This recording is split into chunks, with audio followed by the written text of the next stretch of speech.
the exempt closed session. Any of the items approved for action by the council tonight will be placed on the October 4th, 2023 City Council meeting agenda or as otherwise determined. Zoom recordings of study sessions will also be available online within a few days following the meeting. Councilmember Denise Fry is participating remotely tonight, along with Councilmember Denny He. And last reminder, the mic's sensitive, so beware of shuffling papers and side conversations in the room. All right, with that, let's get to it. First up, we have item A1, proposed public hearing for acceptance of 2024 Edward Byrne Memorial Justice Assistance Grant. And we have Lieutenant Heffernan here to present. Hey, Lieutenant, welcome. Go ahead and take it away. Thank you, sir. The police department is applying for the Edward Byrne Memorial Grant, a longstanding federal program providing funding to the state and local jurisdictions for law enforcement purposes. The grant is named after New York officer murdered for being a witness, and as it has in the past, the grant will be used to support the Community Resource Unit, partially funding the Community Resource Specialist position. The requested grant amount this year is $17,240, which is a slight increase from last year. For context, the department has received grant funding in varying amounts since 2010. Overall funding to the state is based on an allocation of population in Part 1 violent crime statistics, and a portion of that funding is then allocated to eligible units of local government. Among other things, funds may be used to provide additional personnel for law enforcement prevention programs. The department has traditionally used the money to partially fund its community resource specialist and support the department's crime prevention and community partnership functions. Since 2012, Joe Sexton has served as our community resource specialist, and in that role has built relations with local citizens, businesses, property owners, schools, and other community groups. Hitting a few of the highlights, the community resource specialist oversees the volunteer program, neighborhood watch program, landlord notification program, trespass program, and handle with care program. Joe works closely with the patrol division as well as other city departments to solve community problems. For many community members, Joe is the face of the department and the person with whom they have the most contact. So based on that, I respectfully request that the council approve the grant. Excellent. Any comments or questions by council? Not seeing it. Just for clarification, so these funds go directly towards, let me go back to the agenda bill here. So they just go directly to help fund the salary for Joe to continue his work? That's correct. Okay, thank you, that's it.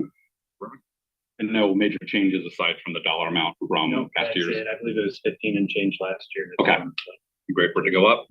Nope, sounds great. Thanks so much for bringing it to us. And I want to say, actually, it's not so great that it's going up because you said it was based on crime statistics. It is. Okay, all right. Since 2010 with very little exception. Okay. And that's that, gotcha. So that's it. Yeah, that's important to note. All right. Yeah, not possible. Sorry, I didn't mean to interrupt you, President Koppel. Good clarification. Okay. Well, and Right. I just want to give out a shout out to Joe Sexton. He does a fantastic job with our neighborhood watch programs. And I've had the opportunity to speak with him, and he's just a really good asset as a liaison in the community. So just want to give him a shout out. He's listening, so he'll appreciate it. Absolutely. 100% agree. All right. If no objections, this will go on consent for next week. Perfect. And my understanding and what the clarification is that it cannot, for some reason, go on the consent. Oh, agenda. sorry. Part of the grant. Thank you. Sorry. Oh, thanks. Oh, public hearing. I see. Thank you for catching that. I did not. Okay, so this will go to a public hearing next week. And then is legal on? Do we need just clarification? Do we need a public hearing with no action or just public hearing and take action? Or do you know? I'm not certain of that. I can check. All right, we'll figure out either way, but this will go Brett to came on. public hearing next week. You might have an opinion. I believe that it can be a public hearing, and then action can immediately follow that public hearing. Okay, perfect. Then in that case, this will go on the agenda for public hearing with action next meeting. Perfect. All right, thank you. All right.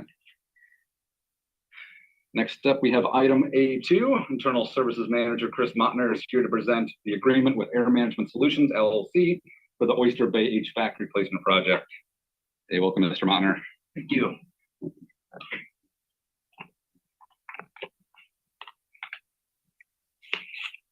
Well, good evening, Council President, City Council members, Mayor, and others.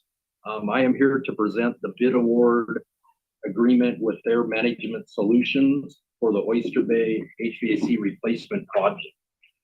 Notice inviting bids was prepared and solicited per city procedures on August 22nd, 2023, with advertisements to 6 MRSC roster listed commercial HVAC contractors and also 6 local commercial HVAC contractors. From that, we received 4 requests for the project bid packet and scope of work. A pre-bid meeting was held at the Public Works Complex to show the project on August 30th, 2023, and was attended by 3 HVAC commercial contractor companies. Bids were received on September 13th, 2023. There were only 2 bids received for this project. Though we were disappointed in that only 2 bids were received, they both were from good commercial HVAC companies with the abilities to perform the work. The bid tabulation is included in your council packet for reference. The low bidder was Air Management Solutions, LLC of Bremerton, Washington. The bid amount was $113,709.96, including Washington State sales tax. Both received bids were reviewed by a city facilities evaluation panel and found that Air Management Solutions was rated high and had no issues with performance or quality completion of this Oyster Bay HVAC replacement project. This project is for the replacement of HVAC units number 1 and 2 at the Public Works and Utilities building located at 100 Oyster Bay Avenue North. These units serve the main floor administrative areas, hallways, conference room, restrooms, lunchroom, and management office space. This replacement project is required due to multiple major costly repairs, including replacement of the unit compressor, blower fan motors, and other major components. Frequent equipment failures have caused problems with the office comfort and operation, and issues with these older unit repair parts becoming difficult to obtain. Both HVAC units are original to the building's construction, 1993 model, and are at the far end of their expected life. With the multiple failures, service repair costs, and equipment reliability issues, staff recommends these units for replacement. The new specified Mitsubishi HVAC units are energy efficient, and we expect an energy reduction of at least 10 to 20% in electricity use. The HVAC system to be replaced was evaluated, loads calculated, and proper equipment sizing was performed by Art Anderson Associates. This replacement project also includes electrical service improvements and ductwork modification. This water capital improvement project was approved in the 2023 budget under FC 00429. I will answer any questions you may have on this item. Excellent. Thank you, Mr. Montner. Any questions or comments from council? This go through Public Works. It went through Public Works. And we all thought, okay, move it right along. Excellent. Seeing no other questions, comments, only one was, what was the budget amount? It was 110,000. Okay. So it's a little bit over, but funds are available to cover the extra cost. Okay, yeah, just barely. And personally, it's kind of nice to see that even though it's just 2 bids, they came in really close. So Yeah, they did. great. Okay. Yeah, there. Hey, Chris, how many square feet are you heating and cooling? That square footage amount is, it is approximately 2,850 square feet of area served by these 2 units. 3,000 square feet? Right. So that's about the square footage of a decent sized house. 2 units, are they like 4-ton units? What size units? They are 8-ton outdoor VRF heat pump system with a single phase air handler units within the building. 2 8-ton units for 3,200 square feet? Really? Yep, the sizing and the load calculations were all performed by Art Anderson Associates. So the units that were there were larger than that. There was a 10 and an 8. So we went with 2 8s, and that was sufficient to supply what we needed within that space. These are heat pumps? Yeah, they're Mitsubishi heat pumps with air handlers up in the attic mezzanine space. Okay, thank you. So they will heat as well as cool? Just like the old units were, they were just old and not efficient and had major problems. Okay, good presentation, Mr. Mon. Thank you. Yeah, I gotta jump on this one more time, just out of curiosity. So if this was a residential thing,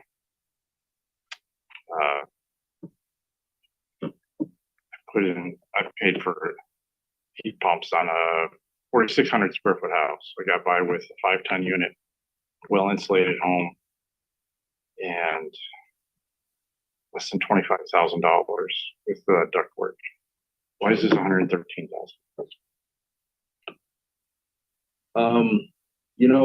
I might want to double check that square footage to confirm, but you've been to the Oyster Bay facility, so it's from the lunchroom all the way to the front of the building. Mr. Nucky's office, all of the admin open space there, tall ceiling space and individual offices all served by these two units. The front section is split in half down the hallway. So you got the restrooms, the conference room, the hall, Tom Nucky's office, two manager offices, and the open lobby. And then the other half is the open lobby, 3 large offices, 2 cubicles, 4 other manager and office assistant offices, a hallway, and the lunchroom on the unit 2. So it's a bunch of different spaces. That sounds like more than 3,000 square feet to you. You said 2,850. That sounds like a lot. Yeah, I might have that wrong. I might have it here in this stack. Well, maybe if it's okay to get this meeting going, you can just send me an email. Let me know what. Sure, right. I might have that wrong, Because actually. it just doesn't, the reality check, it's not quite there. Sure. It might be that per unit, square footage or something. Okay, thank you. So we're hitting two areas, 2 units, at Oyster Bay. So, and I'm just wondering if the other one I'm just imagining that there's a lot of frequent use of doors opening, doors staying open, things like that for not the main office building, but the other part. Can you tell me a little bit about how the second building is used that you're heating? Sure. So it's the same building. It's just the administration area of that. So it's served by 2 units. So the area served by each unit is half of the whole front there, running east and west. So it's the north section is served by unit 2 and the south section served by unit 1. And then they kind of co-mix the air within the large lobby area where Hillary is.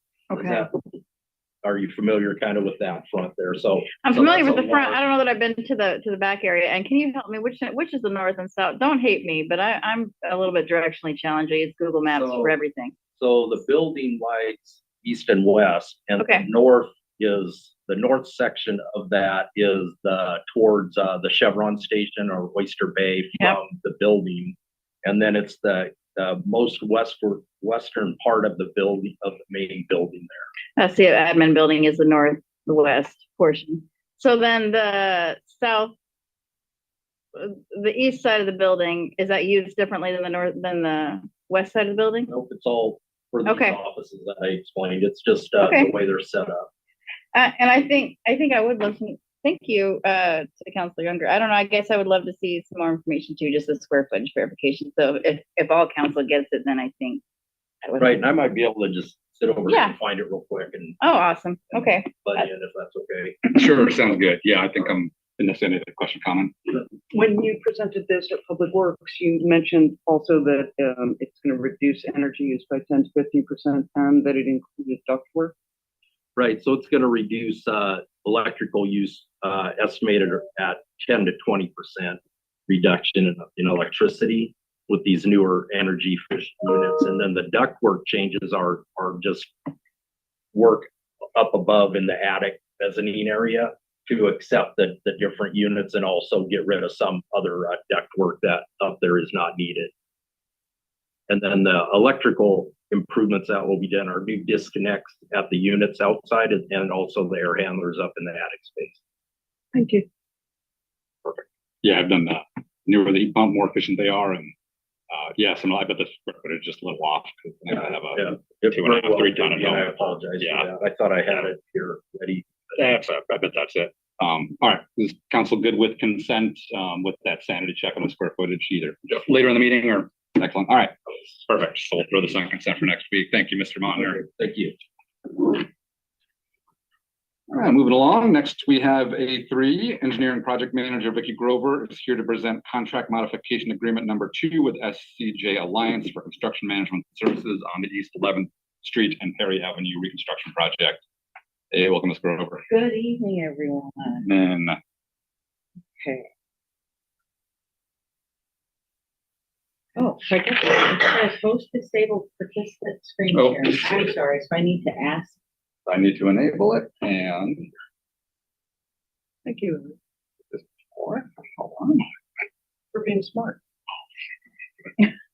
That's born that way. All right, now let's up here, then it's over.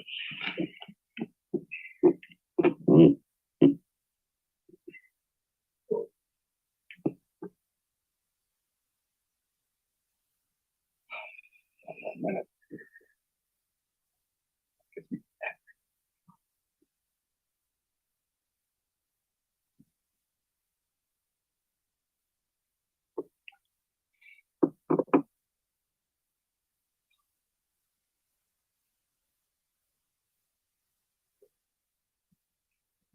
Brother's like shaking his head. Like I showed you so many times. Is it plugged in? Yeah. He's coming in. Yeah. Every time. waiting. Like, why? He's waiting in the wing.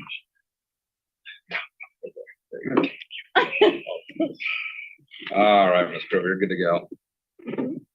So last time I'm gonna write myself a note and I didn't. Now I really need to. Want me to write you a note? Remember to write yourself a note at I'd the end of this appreciate meeting? that. Okay, Yes, all right, definitely. you got it. Put it on the counter so it can get lost. Yeah. Yeah.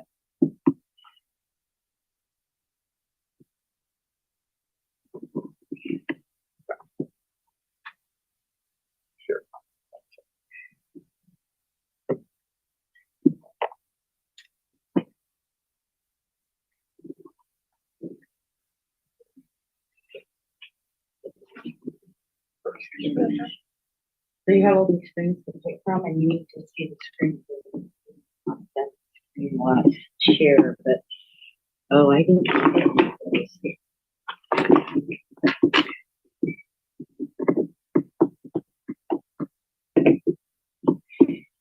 Oh, the Snapple lady. You brought me back. The Snapple lady. You mentioned that lady versus the beef. Oh, yeah. Oh, she was a staple.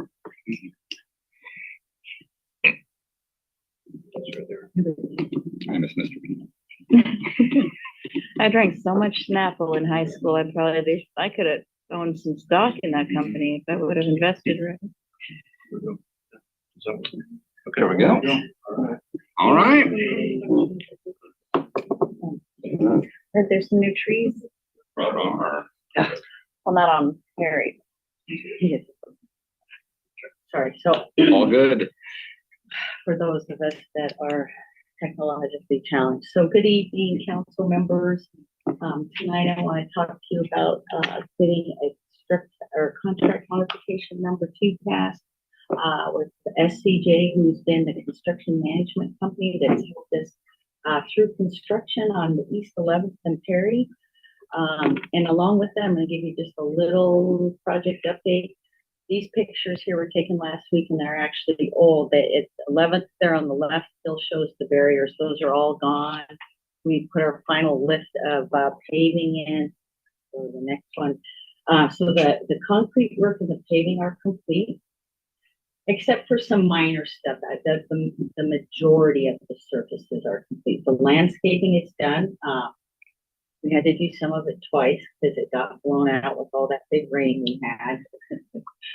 And the crew is there, so we don't, East 11th is still westbound. Scott went back to two-way because they're kind of mobile. They're moving around as they raise iron and work on punch list items. So they're not stationary in work right now. They plan to completely pull off the site the second week in October. And then during that time, we'll be waiting for those decorative poles to come in. And I'm still working with the franchise utilities, all the aerial poles and lines that have to be moved. So I'll be working on that out on site while we work to get those decorative poles in.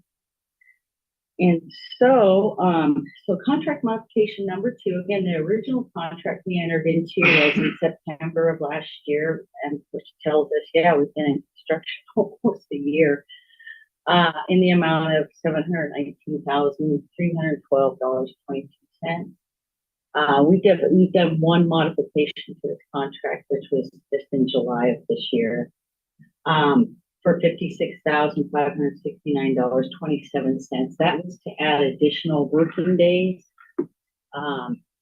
The CM is on site at exactly the same time the contract is out. So when the contractor gets more days because of weather, forced account work, whatever it may be, then we added some contract days on to keep the construction management company on board as well. And now contract modification 2 will be our final. It is for $90,908. And what that gets us is the project documentation closeout, meeting all the paperwork in tip-top shape so that we could pass a state audit. And then it is also for the inspection and paperwork of the additional paving that we added on, which is in addition to the original scope of work. We paved and done. We paved Perry Avenue from 11th to 10th. So, yeah, I think that's where we are. So, striping is going to happen. That got pushed out now because of the rain. Stripe Right, you know, they have a schedule now since they had to push out other projects. We were going to be out of there on the 6th of October, and now we're out another week. And so a lot of this work, a lot of the finish work, the striping and stuff towards the end is going to be weather dependent. And hopefully with this rain, we don't get held hostage. Anyway, really excited for this project to be over. And I want to know if you guys have questions for me. Perfect. Can this go through Public Works or? It did go through Public Works. And I have a couple of questions for Ms. Bridget. So during the Public Works Committee meeting, I asked, I think it was I who asked, if closeout was not typically a part of projects like 11th and Berry. Yes. And you said that that had been excluded from the original request for proposal. Do I have that right? So as to keep it within budget. Yes. Public Works does a lot of business with SCJ, right? Recently we have, Yeah. not always, but we have, yeah. Yeah. So would it not be something that they would know that closeout would need to be included? Absolutely. And other bidders might not know that Public Works would not be doing the closeout, but that the company bidding would need to do that closeout? Yeah, that would be part of the RFP that we would put out to ask people to submit. And we do ask for the full package deal when we ask for consultants to submit proposals. But some, budget numbers and costs and overhead that consultants charge is different. We don't always, I don't personally, when I put a RFP out for a consultant to submit, I have an idea of budget, but I don't typically try to figure out what that is. I know what my budget is. When they come in and we start looking at it and we have to select, we are not allowed to choose a consultant based on cost. But once we select, I'm sorry? it's the leg. I beg your pardon. It's the You're leg. not allowed to select a consultant based on cost? Oh, okay, there we go. Okay, carry on. Unqualified, but we can't use money. That's You can't say, oh, these guys are 400 and these are 500, we're going with 400. You can't do it like that. is what I'm trying. Right, when you said bid, that's more like a construction Contractor, contract. We yeah. don't bid architectural or engineering services. You do an RFP for qualifications and you select based on qual, and then you negotiate scope and budget. That's Yeah. the responsible. No, that's a public works Yeah, you're back contract. on Okay. We're contract. talking about. So an a contractor, we do take the low bidder, but but we don't when it comes to consulting or Two professional different services. criteria. for Yeah. selection. Okay, carry on. Please go on. Sorry to interrupt you. So you were asking me, is it typically part? Yes, we would like to be able to get the whole package done. But again, you don't know what that fee or cost is going to be until you select your consultant. Then you have to sit and negotiate to whatever your budget was. So that was part of what we negotiated out. You know, and at that time of last year, we were hoping maybe staff-wise, we would be able to close it out ourselves. And it's turning out that unfortunately, we still don't have the staff necessary to close this out in-house. That is why we're asking. And then we did mid-year budget adjustments, so we have it in budget to cover this work. So that is now why I'm here to ask that we're getting ready to close this out. We got a couple months. I have further questions, Jeff. Yeah. I'm going to defer to the director, not to. No, sure. Okay. I guess so. Please correct me if I'm wrong, because, often wrong. But it seems to me that did you lose staff to become unable to do the 60-day closeout in-house? No, we were hoping to gain staff. Is what we were hoping. So you were And hoping that ability. you would have positions that could cover the 60-day closeout? Somewhere along the line, that was a thought we had when we cut that again to meet a budget. We had to cut something out in order to meet budget, and that's what. But now by this action, that omission will be made up. Am I asking to make up for that now by this? No, I mean, I'm contract? saying, this ask is to make up for that omission. Yeah, because it turns out we're not capable with the workload that we have to do it. Are these positions that council approved and you have been unable to fill, or? I have to be honest, it has to do with the workload of construction, design projects. I mean, it's across the board. That's really, unfortunately, not my decision. I'm a worker bee. But with the workload, projects going, it's grants, things get pushed back because of funding. I mean, it's really evolving for a whole year to try to figure that out. Again, we just hope that we would be able to. And unfortunately, we are not at this time. We have a comp plan. Maybe coming up for next year. There's a lot of work that's done.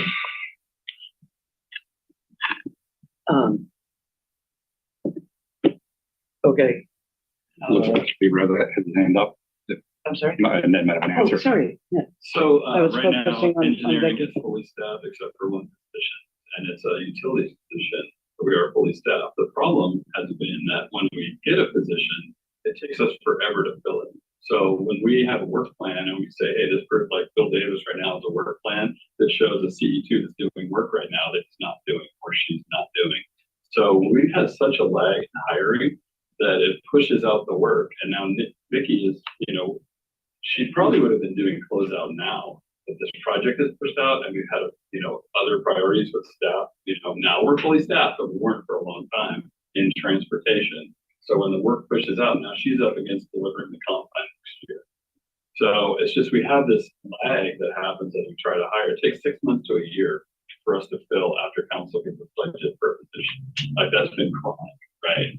So it's not so much that we don't have staff now, but now we're up against that work that has to happen for the comp plan that Vicky has to focus on this year so that we're successful. And so I think that's the dynamic that from a workflow and work resource perspective, I think that's what happened. So does that help? You thought that you would have the actual staff on hand as opposed to the technically position is there, Staff, right. the budgeted staff, and in fact you did not. And this seems like a straightforward thing to hand off to a consultant. inspecting and closing out. And we want to have solid closeout documents for an audit when we're done. What we don't want is audit findings after a project. That's like we're trying to avoid. So. Okay, thank you. Any other council questions, comments? Vicky, do you mind taking the screen share off just so I can see if I'm sure I'm not missing prior to any. Nope. Okay. And I do see a couple folks in the audience have hands up. He missed the beginning study sessions on council. There's no public input, but you can get public input at the meeting next week or anytime. Send an email to the City Council email address. Perfect. I plan to bring this to the council next week, so Okay. that will then people can have an opportunity to comment. Excellent. I just had one question, which is why was the, not that I'm sad to see extra paving, but the extension of 10th Street? Well, we kind of made a decision to do it because what we put in was some new storm pipe, and I think we put in 2 manholes, actually almost all the way to the intersection of 10th and Perry. We could have put a nice, it would have been a patch. Mm-hmm. But I don't know if you guys noticed, but down at the intersection, those catch basins sat down in a hole. You just barely had any curb, right? Because normally want a 6-inch curb reveal to flow your water along the gutter. So we made the decision to not only put a new service on that road, but grade it a little bit so those catch basins work better and that we had more of a curb reveal. Because what happens is maybe overlay, your goes away.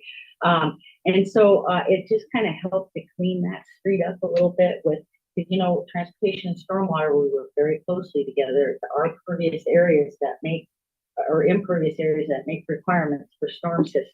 So that's, we worked that out with storm and we're able to repave the road. Oh, no, makes sense. Excellent.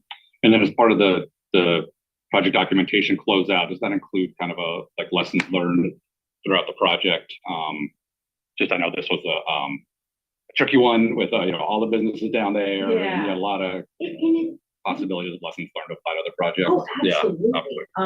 And I've learned a lot of lessons about, and some of it's design related, and just that is how you learn things is on projects like this. Make sure you never repeat those again. But yes, absolutely. Okay, just checking. Fantastic.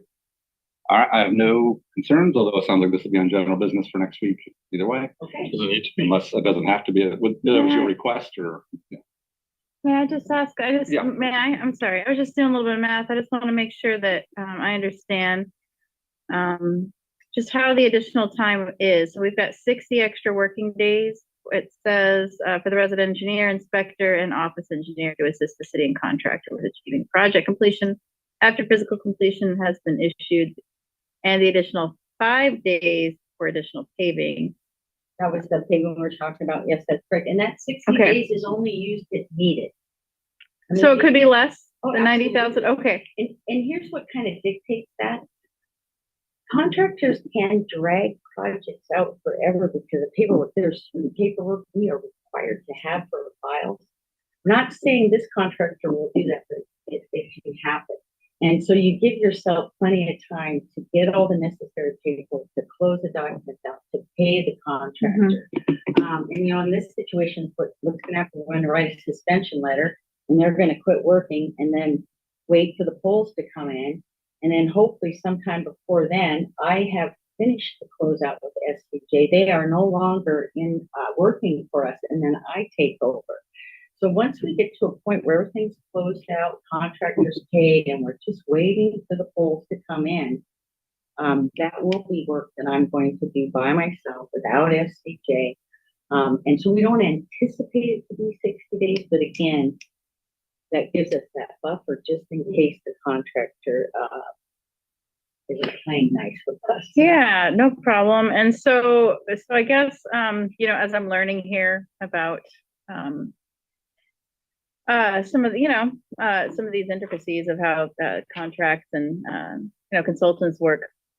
If you're under budget of the 90,000, I mean, it just stays in your budget with Public Works, right? It doesn't get like return to the general fund or? gotta be honest, I can't answer that question. I do not know. Director Riley, sorry, I don't know if you heard that question. If, I'm just assuming, this is, my understanding is if they come in under budget on a line item requested, that amount stays in that budget, it doesn't come back to the general budget, is it? It stays in the transcap fund? Thank you. All right, any final questions, comments before we? Yeah, just additional information on the 11th and Perry that came through Public Works, which is, I don't want to say the projected arrival date of fancy poles because I'm superstitious, but I'm going to go ahead, and you were hoping they would get here from Canada sometime in December. That's what we were hoping. And trust me, every Wednesday we ask the contractor, have you got an update?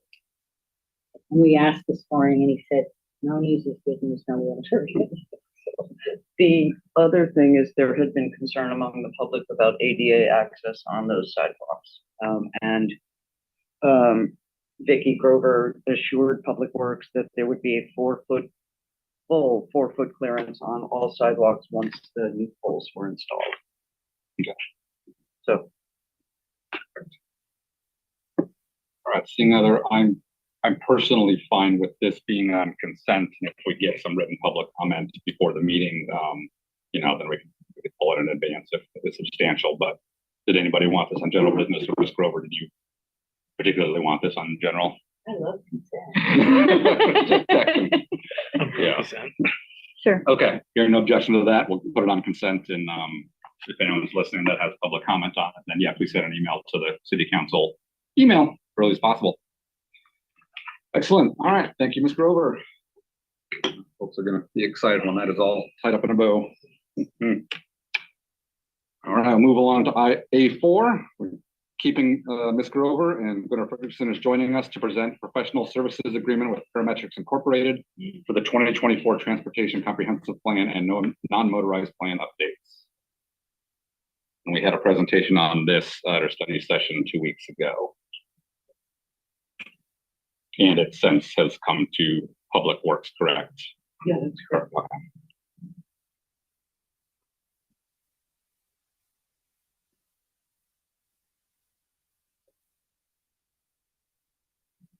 We're just going to put the first slide up for this presentation, being as we did talk with you folks 2 weeks ago about it and how the consultant was with it. What we really wanted to do tonight was just listen from you if there were any additional comments. We have received some comments so far, but we'd like to hear if there's anything else from council in particular that you guys wanted to discuss for this plan.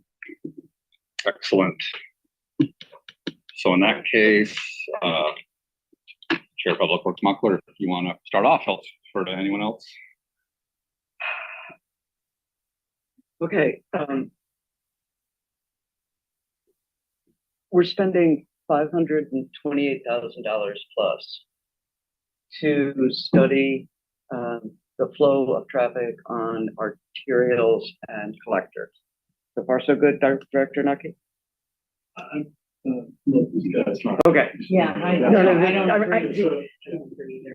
Oh, okay. I'm so sorry. I've been, you guys have all seen the emails that have been going back and forth. So I should address my questions only to people who are here. So the study is focusing not on arterials and collectors, but on something else. So it tends to be focused on the arterials.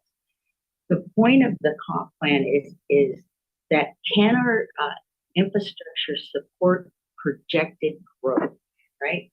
That's why this is dictated by the Growth Management Act, which is about growth. How does growth look in your area? Where are you going to put it? What are those projections? So that again is why we look at a 6 and a 20 year. So we take those population projections. BCD says, yep, here's where they're going to go. And that's really what this comp plan is about, is can our existing infrastructure support the projected growth over 6 and 20 years? And what if it can't, then where do we have deficiencies in the system? And what are we gonna do to address and plan for those deficiencies in the system? Okay, this is so very different from the email correspondence. I truly beg your pardon. And how does, for example, the study of the 75 intersections that are mentioned in this contract, those are intersections at arterials and collectors, is that correct? As far as I know, and I have to be honest, I don't know exactly where those are because they're in Yeah, our no, transportation I demand understand. model. I'm Shane could probably answer that better, Shane, because he actually was employed with the city in 2018 when this was done, and I was not. Yeah, I'm sorry, what's the question? I'd be It's happy a- to help. She's curious about the 75 intersections called out in scope of work for it said update traffic data for the TDM. Okay, And are those arterial and collectors? but yeah, for the most part, they are arterials and collectors. And the reason is that because when we put together the TDM, the whole purpose of that model is to determine where we have growth issues, development issues, and level of service issues, where level of service doesn't meet our concurrency standards. And for the most part, we have really low volume residential streets. The problems that you get aren't on residential streets or on your collectors and arterials. And these models are very expensive to put together. The data that goes into the intersection data, account data is very expensive. And so you have to make decisions as far as where you want to put your money and where you're going to have the most impact with getting the information back from the model. And where those locations are is where you have collectors and arterials. We just don't see a lot of issues with residential low volume streets. So that's the reason why. So please correct me if I'm wrong, but when you say an issue, it's an issue of a vehicle, a motorized vehicle, being able to get where it wants to go. Well, where its driver wants it to go. It's not exactly. It's a level of service. We have a concurrency standard in our comp plan, which we have to have a level at which we identify, and it's level service is delay. It's delay at an intersection, and we're required through state law where development comes into town. If that development exceeds the level of service standard, then we need to ensure that that development is paying for mitigation for that level of service. And so what this model does is it establishes what the level of service is. And then when developments come into town, we plug them into the model and we can tell at which locations are exceeding the level of service requirements that we're required to maintain. That's what the purpose of the model is for.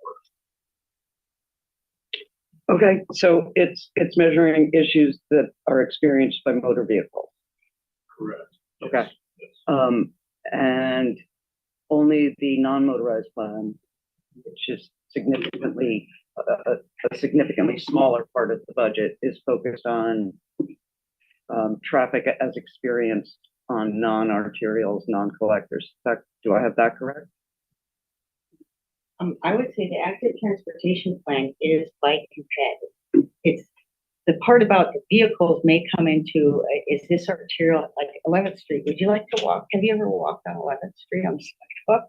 I mean, Yes, Vicki, so very, you may, very often. you may It's take in my district. into account that volume, but typically the active transportation plan focuses on bikes. One of the issues too is the level of service. There isn't a really good definition for level of service right now for bike and it's based on perception. So, correct. And what they are looking at is traffic stress. And that's becoming kind of the new password for that is traffic stress. We don't model head bike level of stress. Like we can model capacity for vehicles. We can't do, don't think, correct me if I'm wrong, but I don't think there's a model available to us for head and bike level of service and capacity. Okay, so in short, everything in this,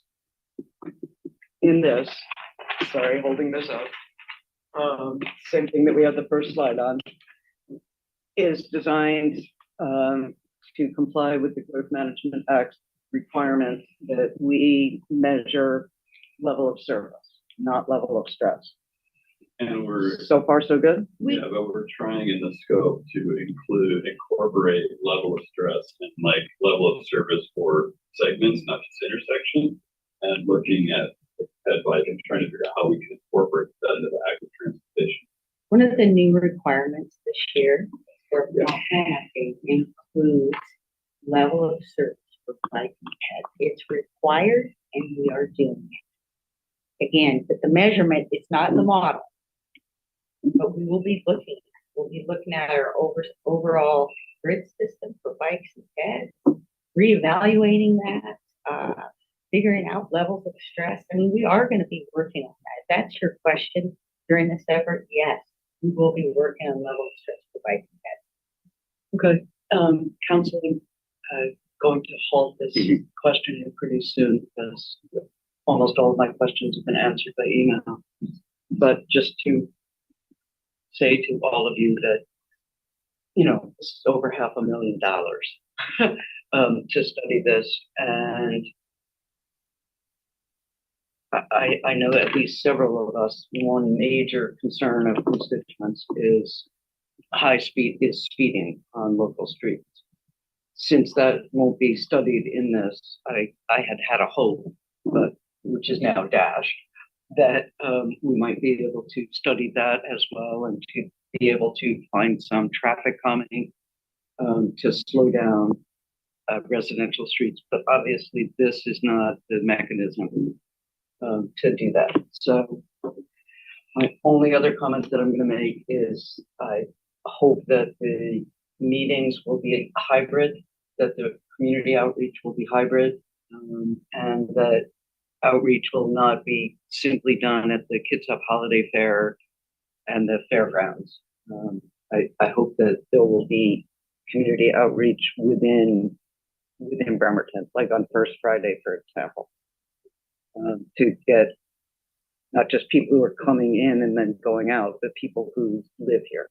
So, and with that, I'm going to stop talking. I can do it. If I can, as we do just a round of questions, and suggested if there's changes.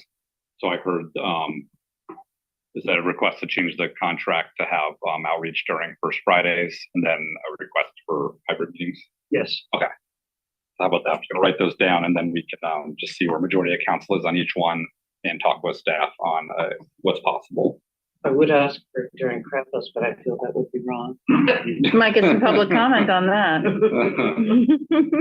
All right, perfect. Let's go to Fry. Let's see her hand up. Yes, thank you. I remain really positive about this. I have a good experience working with parametrics, others in the community whose thoughts and perspectives I value also have a respect for parametrics. I was really pleased with the at least the commitment that I felt and read in here about integrating the measurements, including pedestrian, whole multimodal. And I know that the multimodal community is paying attention and they see this as a positive step. I didn't realize that it was required. I do have a couple of questions. Can you talk a little bit, Vicki, about there was a mention of ranking flexibility for funding, you know, being a little bit more flexible with ranking for funding opportunities. Can you just elaborate on that a little bit? Absolutely, and I want to make sure I understand exactly what when you say flexibility for funding, are you talking about for us to pick projects for funding, or as far as how we rank them based on funding? It's in earlier slide, project prioritization, and it's develop criteria for ranking projects, yada, yada, yada. And then it says the last bullet is ranking to be flexible to accommodate potential funding opportunities. Okay, yeah, and I can speak to that. And that could be a little bit of interpretation. What that means to me is this, remember, this is again a 30,000 foot level that we're looking at this, okay? And so we have an intersection that maybe it you know, blows our level of service. So we're looking at, we're gonna have to add capacity, we're gonna have to put a roundabout in here because signals aren't really the way to go. And what the idea of that is you don't want to write the scope or the idea of that project so tight that it's not flexible for funding, because grant programs can be very specific about what they want. And when you try to write these project descriptions in a comprehensive plan or transportation element and you're too specific, it can eliminate. And we're not in the weeds either anyway on these projects at this point, right? These are planning projects. Like, we know we have an issue at this intersection. This is what we think we should do. So it gives you flexibility the way it's written in order to be able to apply for more grant funding opportunities for projects. And to think about that is we have an idea what a lot of our grant programs are, what's the criteria, so that all of those thoughts when we try to prioritize and write these projects for the transportation element. Does that helps? Thank you, Vicki. Thank you. And then I also noticed potential impact fee structure. Can you elaborate a little bit on that? I'm going to be really honest. I cannot. And the reason I can't is this is as far as I'm aware of, I've only been with the city for 4 years. This is the first time really that we're going to try to take this up a level besides just a conversation. It comes down to funding. Grant programs for transportation, you always have to have a match. It's not like Public Works Trust Fund or a grant, or a loan, a low interest loan. You always have to have money to put in to show you have skin in the game. They like you to have some of your own money. And with the funding situation at the city and the interest rates, I mean, just the economy as a whole, we need to start thinking about where are we going to get money to fund transportation for the city of Bremerton. I think this is a good idea. I'm happy that it just got into the scope of work. I'll be honest, the depth that we go into this is up to everybody else. It's up to the council, it's up to the public, it's up to, for how far do we take this? So I gotta be honest, I'm not sure how far we'll take it, but we want to put it out there and start talking about it. Well, it needs to be talked about in every department. Times change, and I'm sure that developers are watching closely. Besides transportation, I'm a big fan of impact fees for parks.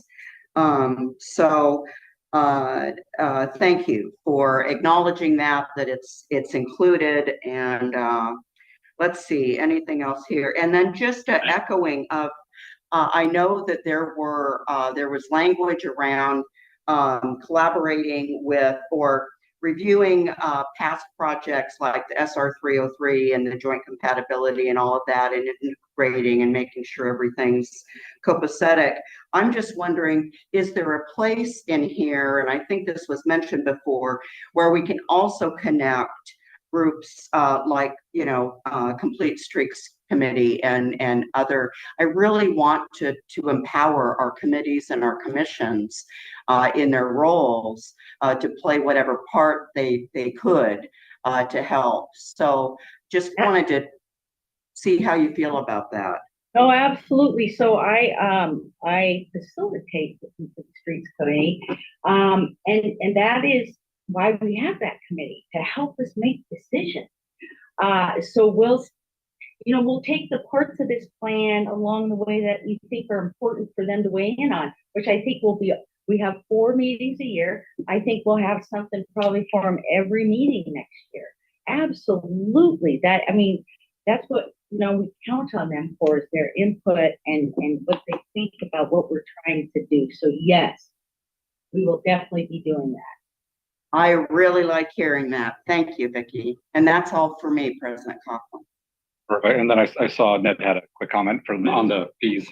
Yeah, I just wanted to expand on the TIF idea. So the transportation impact fee is really a policy decision by council, and it's a source of funding. And what it's supposed to do is when a development comes in, they have a fee that has been calculated based kind of on citywide concurrency. And it's their fair share to pay into citywide concurrence, not just the frontage of their business or not just the closest intersection. Right now, the way we look at concurrency for a development is localized improvements. And we usually only collect a piece of the funding that we need. And the way we collect it, we have to assign it to that project. An example is the Bay Vista development in front of our Oyster Bay shop. We got, I don't know, $600,000 or $700,000 to help fund a $7 million project on Oyster Bay. Well, that money doesn't pay for that, right? It doesn't, it might be match money for a grant, but it doesn't pay the whole, it doesn't cover the whole need. A tip, we've had developers ask us to charge the impact fee from Poulsbo because they want certainty of what their costs are. They can come in and do a development like a plat and they can say, oh, the city's impact fee is $3,000 per home. I can put that into my math for my profit margin and I know what I'm going to deal with. When they come in with a SEPA checklist and they say, oh, we're going to evaluate what your impacts are, it is a blank check and they don't know what it is. We have to negotiate it. It's very difficult to make that, to bring that home with the developer. They don't want to pay more than they have to. And when it starts at zero or way up here, you end up in the middle somewhere oftentimes, right? And they're trying to show the numbers so that their impacts are minimized. And so then we start arguing about, did you do the PMP right? Or, that sort of thing. With a TIF, it's clean. You can apply it citywide. Every new house, whether it's a flat or just an infill lot, is going to pay an impact fee, and it's a source of revenue.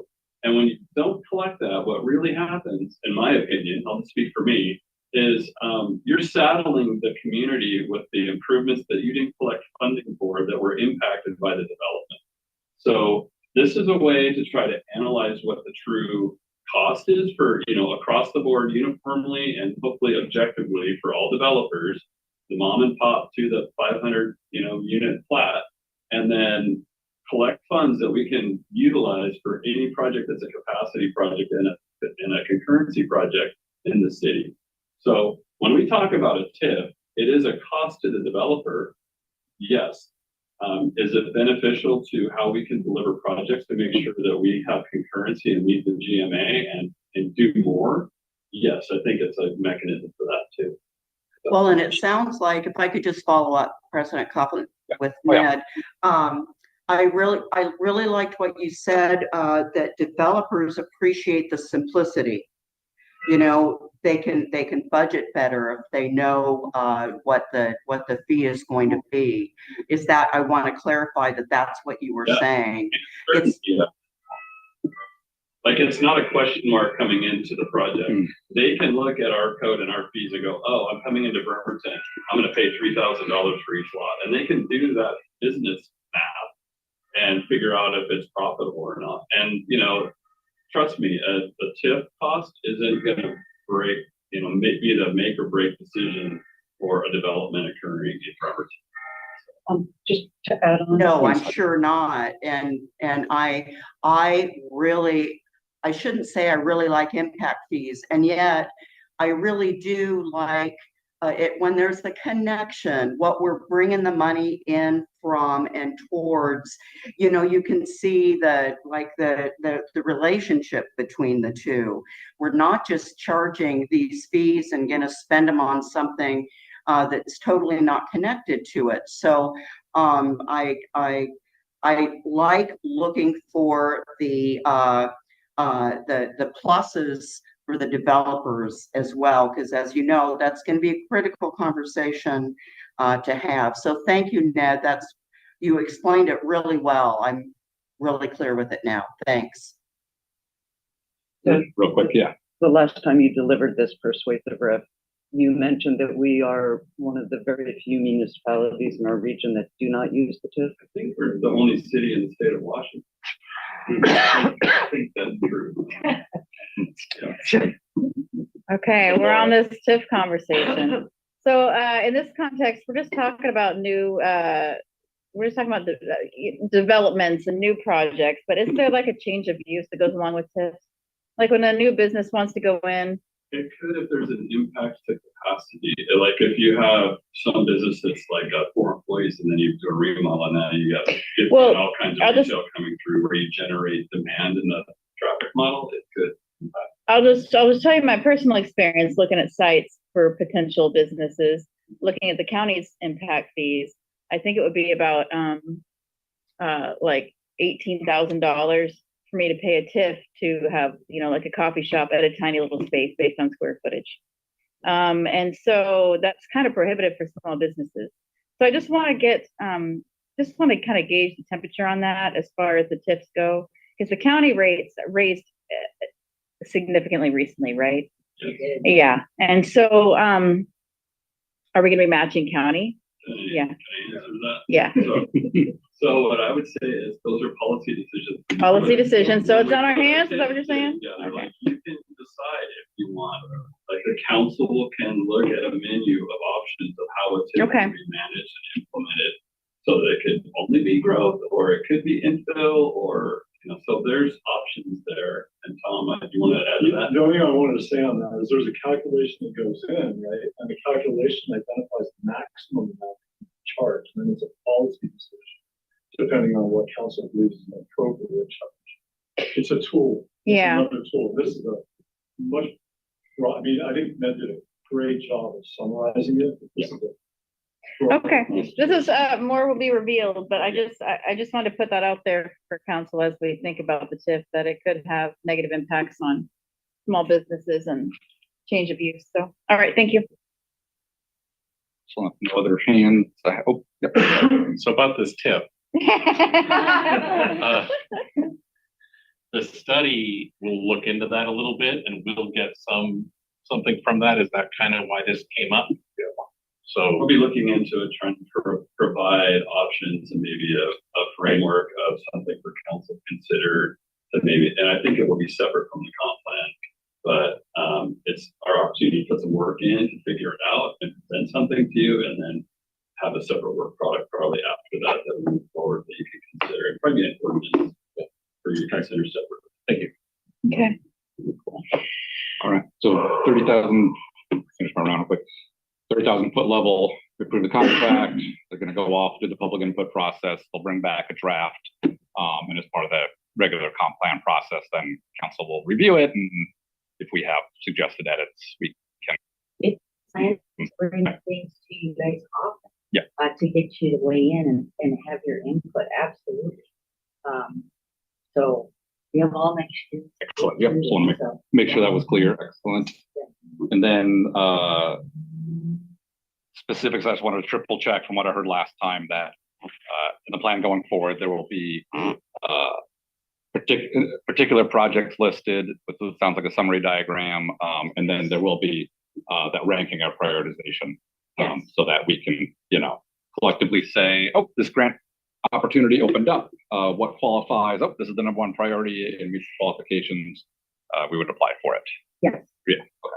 And so I would clarify some of that flexibility language that we talked about earlier. Mm-hmm. Part of the flexibility is you might have a number one ranking, but it doesn't fit this grant that we're trying to go after. So we probably will have like, say we had the top 10, and we have grant opportunities come in way that's fit for each individual grant opportunity. So that we're the most successful to bring in the most free money, right, as we can. And the number one project might not be the best fit for the grant we're going after right now. So there's a dynamic there, and that's some of the flexibility that I think we're looking for also. Perfect. Yeah, I think it just nicely is an assurance that when that list is approved, if for some reason, wait a minute, why don't we apply for 1, 2, or 3? Number 4 was applied for, and council and staff and public can all look at it and we can have a conversation of, what's going on there. So remember, that's like our master list of projects too. TIP will be part of that, and that could be in a different order. So that's just our master list and what the transportation model and study changes. Perfect. And then to the comments on, actually, I'm going to skip that one for a second. Already mentioned the meetings, hybrid versus in-person versus remote, and the locations. One thing I did want to mention, and I did talk to Mr. Fredericks real quick about this, was the questions that get asked in the overall public survey. I think it'd be nice to either get some reassurance that those are kind of standard questions that get asked of every every city, or if they're crafted just kind of how they're crafted and just some form of oversight that we're all in agreement that the questions were good questions, so that when we get the data and we come back and we're looking at it, nobody is saying, "Oh, I don't believe this data because the questions, weren't good." So if there's any ideas on just kind of, if it's possible to modify the contract or get the contractor to kind of assure that there's standard questions that they ask they've done for other cities. I mean, we're gonna rely on the consultant help that a lot, and I mean, if there's a question about what the questions are, seems reasonable, we probably take a survey out, we can probably pull it through Public Works Committee and kind of get it vetted that way, if that makes kind of, rather than changing the document, but like, try to have more input on what we do before we send it out. Excellent. I think that'd be great. Yeah, because I don't, noticing all 7 of us nitpicking exact wording of questions, but if the Public Works Committee can say, yeah, these seem reasonable, I think that'll just make things smoother down the road. Okay. And then, yes, almost. Okay, that I'll say, that's, yeah, that was already covered everything else. So I got the 2 things for us. Anything else? Just to add on, the first Fridays are in Manette downtown and Charleston. Perfect. Yeah. And then just to bring to council's attention the fact that PRR, which is doing the outreach, the open houses, all of that, that's funded at 112K, almost 113K. I'd just like council to reflect on one of our goals and priorities was to investigate a communications position. If you think of the number of contracts that have come before us, it seems that this is something that could be done in-house in future if we had such a position. Just this one contract alone is 113K. That's it. Good point. Oh, hang on. Thank you. Okay, so the 2 things on the table, unless there's any other questions. As far as the events in the contract, is it possible to modify that to include the first Fridays and at Charleston downtown? Strike the antique, or what was the holiday fair? Yeah. I think that we can handle that. Okay. Council is folks good with that change, or any other comments on that one? So you're not gonna go to the holiday fair? I'm on the wait list. Oops. Oh. Whoa, conflict of interest. Sorry about that. Yeah, yeah.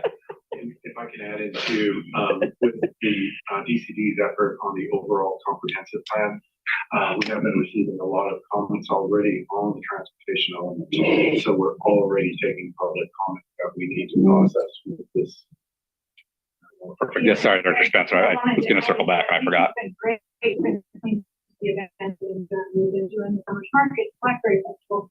These non-traditional things will be downtown for the trick or treat. But there's lots of ways that we've been engaging with the public, and Vicky's already been joining us. So, right on. Comments received. Good. You want us to do non-traditional kinds of meetings. You're doing it. Excellent. Okay, sounds like we can change that language. No consternation. And then on the hybrid versus in-person versus remote, I understand hybrid is really difficult to do in the case of if you're doing like an open house with a bunch of boards all around, but then also a digital presentation. So personally, I kind of like the idea of at least one remote and at least one in person, and then you kind of capture all the demographics of who's able to attend either. And so I think if you're going to be had any thoughts on that, yeah. So they'll be presenting as well, and all kinds of meetings are done hybrid. So we'll have opportunities. If there's a workshop that's held that isn't conducive to that kind of thing, there'll be a presentation that comes on occasion. There'll be that opportunity as well. And those are all live broadcast on that hybrid and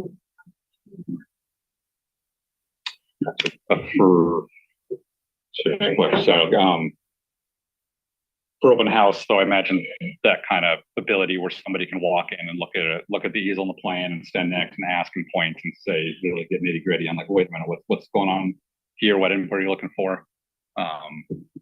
Just curious and staff thought that it's possible to have at least one in-person event. I like it. Yeah. sorry, yeah, comments on that idea. No, of I in wanted person. to, there is difficulty in hybrid and getting, public comment in that way, but also, something I like when I see is, when you have like a digital presentation that can be posted on a website. And if there was a digital presentation and then a link to public comment, that might be really effective. So, oh yeah. That's one of the reasons that virtual meetings, especially when you've got such a broad task, what we're trying to do, you get better diversity. Folks aren't having to rush home and worry about dinner and babysitters and everything else. You're really getting a better or bigger audience for your show. Plus, you record it and then it's posted, and we can still take comments on those. So it really opens up the field. And there's been some concerns too with the rise here, especially with COVID this fall, that maybe it's, some folks are shying back away again, and there's folks that will shy away from these things because they are public. I would suggest if we want to do something, we do the 2 virtual open houses, but we could also do a in-person open house, maybe next year, sometime where we can take advantage of the summer weather and we aren't quite indoors. I think just what I was kind of wondering is sometimes, and I don't mean to speak ill of our residents or anything, but sometimes they don't want to watch like an entire meeting. Sometimes just a summary would be wonderful and would be more engaging than a whole planning commission meeting. And you could reach more folks. Same with like, comp plan type of stuff. There's a small, like a digital presentation that could be like, 5 minutes or something. It's just I'm just spitballing. So just whatever I'm saying is take it with a grain of salt. I'm not a professional. I'm not a consultant. But I want to say, I think that's a great idea. And my plan all along was, DCD has a comp plan website set up, and we're going to capitalize and we're going to use that too. So we nice to that we can. So those are great ideas, and those are things we can do with our website. So I agree. Anyway, all the tools we can to communicate with the public. I completely agree. I understand the proposal.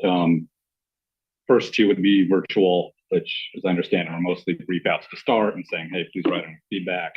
And then you're saying we could change the contract language to have a 3rd open house specifically for this. Is that? I think we'll just have a 3rd. Yeah, we'll have it tied with the 2nd, so I would take that public comment at that time. It'll be more of a presentation, but I think that'd be good. Okay. And the idea too is that we're going to gather comments over this entire period.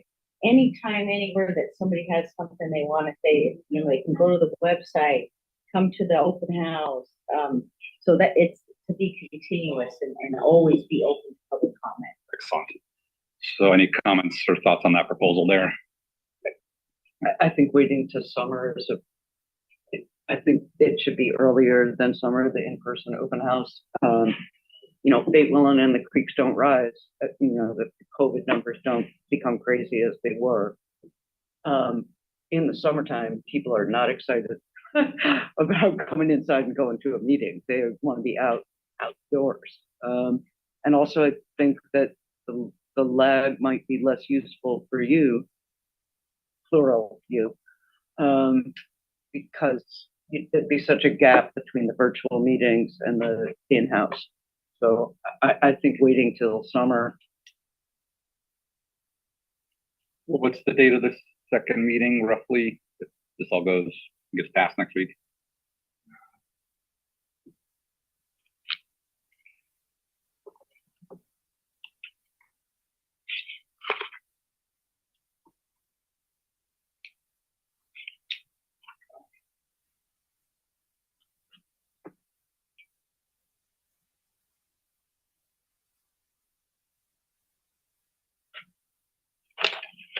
How much I have that for you for the, if you were going to ask the question too, how you wanted to handle this at next week's council meeting, if we wanted to do a full presentation as we did previously at the study session, or if you prefer an abbreviated one with maybe where we just address some of the questions and so forth that have been brought up since then, how you wanted to handle that as well. Perfect. And I can go ahead and we can make sure we put a slide up that shows those dates again. Do we have that? Yeah, I was just looking at it. So tentatively, we were going to do the first online open house the third quarter of 2023. And the other one. Fourth quarter, you're right. Sorry, this is in the way. Fourth quarter, somewhere towards the end of the third, beginning of the fourth. Okay. So, but if we can put the language in there that there'll be an additional open house near the second one, and then if you want to add couching language, like depending on local COVID guideline restrictions. Because I agree, it seems like those two hand in hand. That's the time. But it seems like that second meeting is the one where people like the input would be the most impactful in that part of the process. Okay. Yay. Perfect. Not hearing any of the loud disagreement on that proposal. Excellent. All right. So it sounds like we got those two changes, the locations and the open meeting, and then I'm assuming this will go general unless folks want consent, but it's a big item. We would want to go general. I say, yeah, I like the idea of presenting it to the public. So we throw out the idea of a presentation that's more public focused of like, hey, this is coming up and these are the chances you'll have to give input and what you're going to be asked for.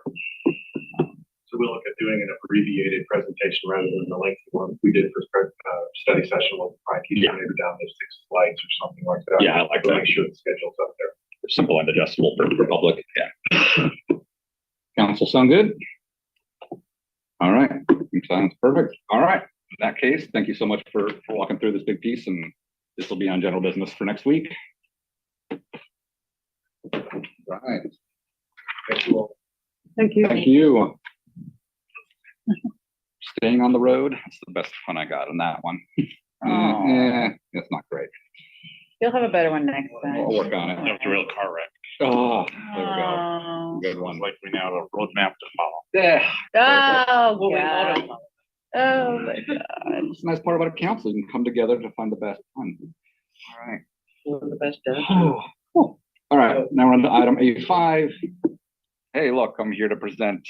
Can I have, We actually have space for it, but yeah. We should how push this off. long, how long will this discussion be, do you think? We could set a time limit, although it's only 6:20, so we got at least another 5 hours, right? I know sometimes there's a break that's needed, but I'm just wondering Yeah. if it's appropriate Would be very pleasant. for some of us. Okay. Seeing hands. I don't Yeah. know who you Yeah. said. Oh, thank you. I'm sorry. yay. Okay. Thank you, Mr. Bonner. Yeah. Sorry, Square footage. I don't have totally accurate square footage, but I looked and it looks to be that number of the close to 3,000 square feet. But I think the sizing and load calculation work that was done by Art Anderson Associates reflects that, and the sizing of the equipment is correct for that space. But there are 24 occupants, so it's different than a residential, in cases like that, plus multiple appliances, equipment, computers, copiers, printers, so on and so forth. But I will get the accurate square footage and email it to Lori tomorrow, if that's okay. Would square footage also equate to vertical? So that's, So you mentioned the vertical that space. would be cubic. How about cubic feet? Yeah. I don't think that's a really good metric, but It is. I guess It's, cubic feet might be. especially if there's like a higher. There This is a high ceiling space. What there, is that's a so- cubic feet, man? So, Yeah. let me put the question this way then, Chris. I don't know anything about commercial space. I was just doing a reality check based on the residential. Are there individual thermostats? For example, in the home, you may have one. If you have a large house, you'll have 2 thermostats. You have 2 units. How many thermostats? I'm not asking you to look it up and give me an answer, but is this something where they have multiple controls, multiple zones? No, there's 2 zones, 2 thermostats, 2 systems that serve 2 halves of that. I can't really question the professionals that designed this and all that. It just seems, you're a homeowner, I assume. Mhm. Does this sound reasonable to you? It does, and it's not any different than the original design and construction. Yeah, the original design and construction of that space, the footprint of that space has not changed, on the parameters of that. Just there's been some walls added or offices added, but the space itself that original design and construction had an 8-ton and a 10-ton unit. So it's been sized now as, and confirmed by Art Anderson Associates, as 2 8-tons would serve this space sufficiently with all these occupants, all of this equipment, and all the appliances. So, Okay. Yep, but I might not be correct on that square footage, so I'd like to provide that to council tomorrow through Lori, if that's okay. Perfect. Yeah, that sounds great. All right. If there's any, if that like analysis and the sizing from Art Anderson is available to include, maybe that would be helpful. Okay. Yes, I have that. I'll send that as well. They did a real thorough evaluation. Okay. Yeah. Is there a second story? There's the space above that is also, that's where the equipment is. The air handler units are above Director Nucky's office in a mezzanine, equipment mezzanine space up there, but it's not served by the stuff below is. But Thank you. Any other questions? All right. all right. Perfect. Thanks, Mr. Brown. Appreciate it. Double checking on that. I appreciate it a ton. Aw, you did, Ton. you did. You did. That was really a cool joke. All right. I'm sorry. I see, it worked. I made him groan. Yeah. Okay. Do you want to, 7 minutes. do we need a break now, or do we want to try and tackle this for? I don't see it being a very long discussion. Okay. Yeah, I think there's only the one particular one here. We've gone through half of it at this point. And Jeff, I also had something that was recommended that I bring up during, this is what, another thing. So there was, it was recommended to me that an item of concern would be brought up during this item. Yeah, anything regarding changing rule of procedures. So what I recommend is you finish working through the list of the ones that gathered throughout the year. And then if there's anything additional or suggestions of people I think they want to change, then I think that's. I don't even good think it's a time. rule that I want to change. I don't even think that's what I'm asking. I think I'm just Let me asking get for my- a change in protocol. Get my slides Your up protocol here in and particular. Sorry, I'll let you get to it, but I don't know why it was recommended during this time, but it was recommended during this item that I bring it up. So. yeah, it has to do with changing rules and procedures. Then that would be the time. It wasn't okay. Well, we have the break. All right, let's do a break. Yep. Sounds Yep. good. Okay, thanks. 6:35. All right, we're reconvening 6:35. Yeah. Yes, thank you. You know that granite I have underneath it?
All right, 6:35, calling the meeting back to order. And we're on item A5, for resolution to repeal resolution number 3249 and adopt updated council rules and procedures. This is a discussion been on the agenda for a while, but it's not been urgent, so we've been skipping it, but we have time tonight. Hey. All right, quick recap in the packet is it was a mocked up version that included the items that heard suggested over the year, as well as the best practices. Towards the end, scroll down here, I put together 2 slides that listed them all. We already got through the first slide, so I've got that all saved. So it's just the second slide, and I think there's 3 easy ones, and the top one is the one that probably want to do most discussion on right now. And then, of course, any other suggestion change to consider. So the top one is basically the agenda setting policy, which is, I would say, come up a number of times. So I sent this out a number of months ago, but I looked into MRSC's resources on basically agenda setting for councils, what their recommendations were. And then I went and compiled what the current agenda control is for comparable cities. So ones that had first class cities with a mayor in a council. And so basically Everett, Bellingham and Aberdeen, Tacoma, and Spokane were good kind of comparison. So our current one reads that consideration of any subject matter or communication by the council may be initiated by the mayor or any council member. All written materials supplementing an agenda bill should be filed with the city clerk and presented to the council legislative office manager or legislative assistant for distribution to the council members. The council president may reject any agenda item not complying with this procedure. Upon presentation, the council as a whole may decline further consideration or request information before further consideration. And then it also says that each agenda bill shall be presented to a council committee or the city council study session. And then there's the language we've been following of at the briefing, any item may be removed from the agenda for any reason upon the request of any council member, or 2 council members may demand the item to be reinstated to the agenda. And if so, the item shall be brought forth to the council. So I think in talking to folks where I'm at and looking at the other cities, the process of what mayor and staff bring forth, and there is a whole agenda bill policy with that, is pretty well set. There's always exceptions that occur, but that's a pretty well fleshed out policy that's been going for years. The other side is legislation items initiated by council. Every single city has a mechanism for council members to initiate legislation, whether it's a simple resolution or a whole ordinance, or to get talking about something. They'll do it a little differently, and some are broad, some are specific. I think I've seen with our current wording, it's a little ambiguous in how the whole process, plays out. It's very clear that council member has the right to bring something forward. But some of the other cities have a more fleshed out process on exactly how that occurs and how it balances the time required, say if staff is needed to review something, the time for the council, and just really making sure that it's kind of an efficient process. And so, long story short, the one I personally kind of like is Everett here. I just want to read it. So they have a whole section, but they specifically call out council-initiated legislation.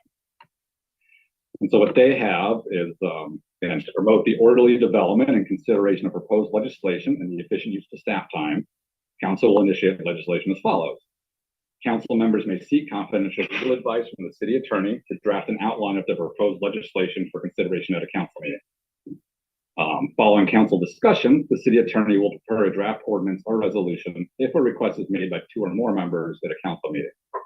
Once the legislation has been prepared, the council president will place it on the council agenda for discussion, provided, however, you don't violate state law and charter and all that, which the city attorney would tell you you couldn't do. So in this case, it would be like, hey, I have an ordinance where I want to let raccoons be pets in the cities.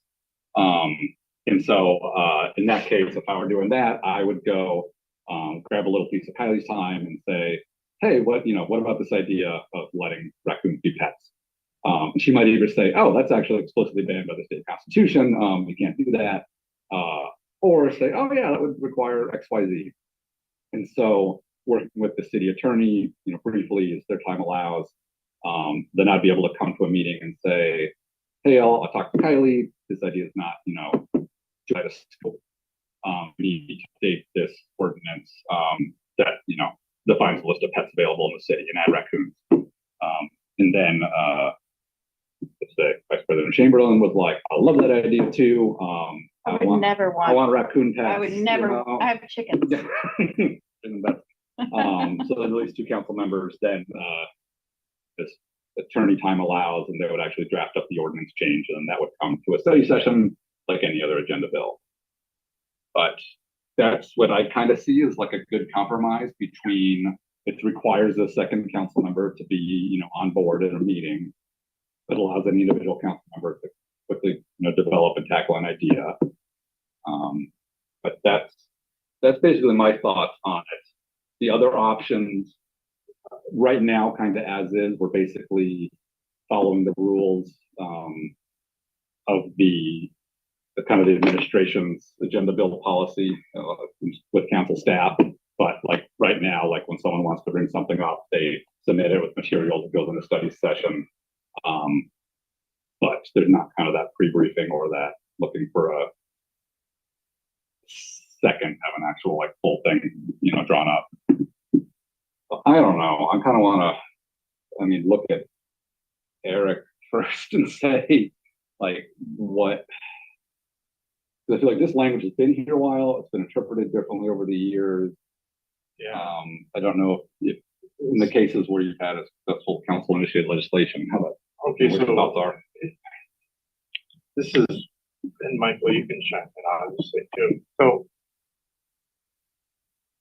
this really depends on the makeup of the council. So for all years in my experience, there's only been, I want to just throw out like 3 or 4 of us that have written ordinances. It's just outside the norm. Usually 95% of the work comes from the administration, the council hears it or whatever. Cecil used to write his own ordinances. I've probably written 5, whatever, I don't know how. And I can't think of the other person that would be that did a lot of this. Can you think of someone that used to write it? Leslie had one on the taxi cab thing. So there were others. I'm not saying I'm the only, Cecil and I were the only ones, but it's usually outside the norm. So this never really came up. And so when I would pitch my idea, I would say, hey, look, I'm working on this, and I just pitch it, not a formal study session item, but at the end of the evening, say, hey, I'm working on this. You guys interested in me pursuing this more? And the head nods were yes, and I'd pursue it more. And then I'd work with, at the time, Roger, and we draft something up, and then we put it on a study session, and then it started getting legs. But I'm not against your procedure either. If the new norm is council members starting to write ordinances, I could see how that could bog down the agenda. So I'm okay with it is what I guess I'm saying. This may not be an issue depending on the future makeup of the council, but the provisions that you put in there are reasonable. But having just 2, before it was the head nods, and I didn't have the majority for my ideas. I like, okay, but all my ideas had the majority. So I don't know what to say on that. 2 seems a little light to me. But, and we could, go. That's my thoughts. But that's a good point too, and I forgot to mention that. That's kind of like in the 2 past. I've been mostly like, kudos to Councilmember Mockler, because I say kudos because you've had a lot that you wanted to bring forth as an agenda item, which I really actually appreciate because hey, engagement. And so recently it's been okay. We're going to follow what's written, which goes in the agenda item for a study session. But we have also kind of done in the past of more in that language, kind of the custom. I do see though with kind of that custom of late meeting, it is difficult to be like, okay, the very last thing, go to the order. Hey, I have this big idea I want to run by folks. And then, everyone's like, oh my God, we're at the end here, my brain's done. So, so I personally kind of like to, get in, there's an item, people have a chance to review it. It's not a surprise at the end of a meeting. And people can always talk to some quorum of council members outside if they want to gather support, but quit yapping. I would agree with everything you said. I do. I don't know. For me, I really look at the council as a body where, we do things together. That's the idea, is that it takes kind of all of us to make something happen. So I hadn't really, I'm kind of fine with all of this. I don't have any objection per se. But I do like the idea of just, again, for time management, time on even the attorney's office and things like that, maybe there needs to be at least a simple majority to just to pursue it. And I think that most folks on this council have been willing to second something, or, even yourself to, move something forward. But, I don't think it's a big issue. I think it's great. Great trigger warning. The city charter. Says, Oh, I get it. says we are a legislative body, so having a procedure by which we can make legislation is great, because we're not going to live forever, and the next council that comes along would be happy to have it. I am concerned about the amount of time the city attorney would be working on an issue prior to having, like, kind of the head nods that Eric's kind of talking about that we've gone by in the past. And I mean, the city attorney, I think right now, there's just so much going on, and there always will be, but the level of just the capacity of our city attorney's office in general is stretched thin with everything going on. That's my concern. I want to honor their time and not sign them up for something that could just be a bunch of dead ends from us. Sure, but the language says may, it doesn't say shall. So that's shall is shall not a may? no. Okay, so shall is a will and may is a might. Shall is a must. Shall is a must, and may is optional. So okay, well, I'm not gonna be germane, but you mean like when there's a GR and it has a language that says shall? Okay, gotcha. Thank you. So not to belabor the point, this is fine. I don't have any issues with it. Just like I said, if you want to, if I'm good with this, it's a legitimate change. If you want to get the process down to more nuanced and this is the rules, I can live with this. It's okay. We could, Denise. so much, go ahead. Denise. Yeah, I think I am going to agree with Michael Goodnow in that I think I'm okay with the two, but I think I would also like a simple majority of council, whether that's head nod or whatever, because of the resources that would be required. Maybe not in all cases, but in others, it might be a pretty heavy requirement of the city attorney's office, regardless of what time it is. So I don't know whether that was you, Michael, or not that said that, but that really resonated with me. I don't think that makes it too onerous, because we make decisions as a group. And so if there's not a simple majority that's willing to even put some resources into this to be discussed later, I think that's an issue. That we are in charge of managing or helping to manage the city's resources, the taxpayers' money. So I think that I would be more comfortable with a simple majority. That's it. Good thoughts. Quinn, I saw your hand go up. Yeah, thank you. Yeah, I understand everybody's comments about city resources. I'm really concerned about that as well. However, I do think there have been some issues that maybe a majority of council were not on board with, and then we get public comment and that kind of changes things. And so I do want to respect minority ability to bring issues up that maybe the community is wanting. And I think the balance there would maybe maybe move to 3. So even if you don't have the majority yet, you can at least possibly bring it up. Comments come from the public. At least you're on the record at study session talking about something. It's a balancing act between, quite frankly, who's on council and who's gonna have the EQ and the understanding to like not drain resources and understand that you're not pushing something forward that's never going to see the light of day, versus okay, I think with some input from the community or a little bit of expertise from a department or something, this person might come on board or this person might come on board. So I'm also fine with all of it. I don't think getting a majority of head nods at that early of a stage is, I think that would be more like gatekeeping. And so I would recommend like 3 head nods as kind of a compromise. But that's just me. Good point. Yeah, I'll throw out looking at again the Everett as a well fleshed out template, but Spokane, it does specifically call out like you need 2 council members for resolutions, ordinances.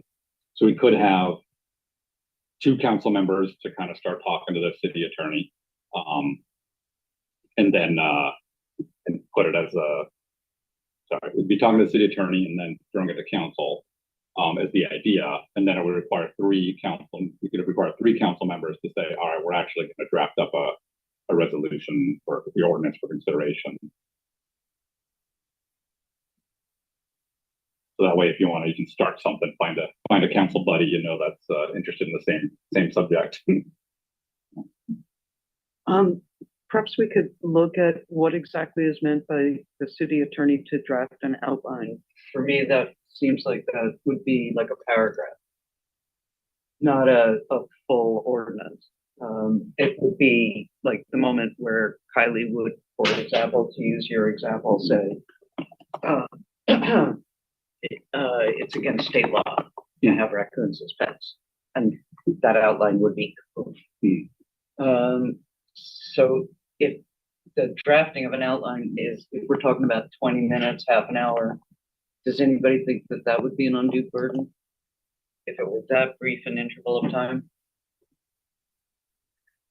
I'm personally fine with if it was 2 council members.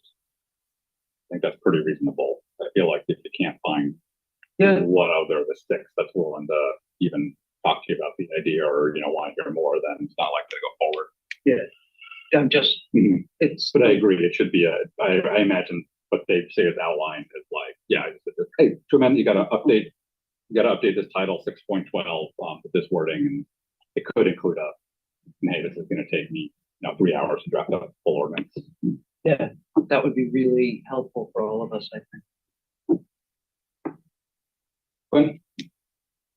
Yeah, I think, Denise, did you have your hand up? I'm not sure if that was, okay, cool. I was going to defer to you.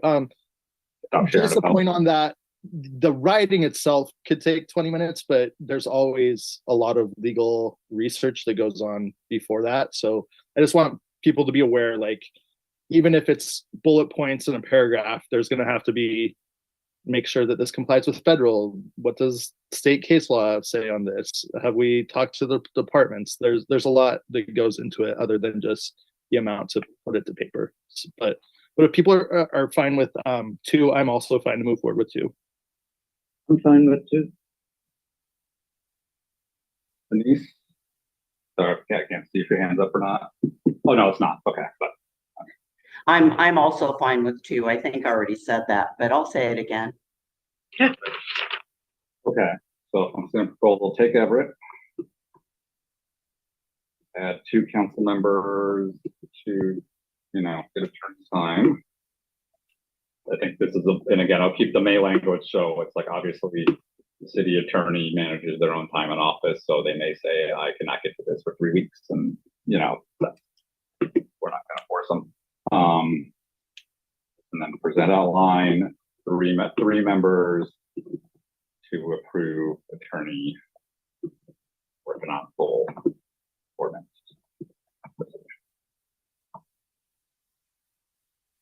I'm also going to say, as human beings, like I imagine too, if it's something simple like a resolution or an ordinance, and council members like really gung ho about it, they could also help, draft, but the city attorney would have to approve it from the council. Okay, and then I'll add language about for the outline, maybe just like time required and steps needed to enact it. That sounds good. All right.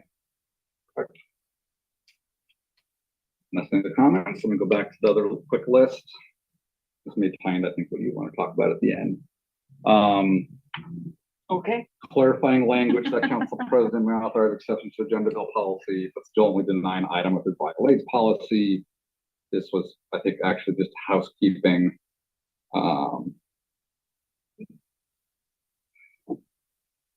In the head, it was just a small word change, but if what it says right now, here we go. Okay. Where is it? Agenda control, rule 4.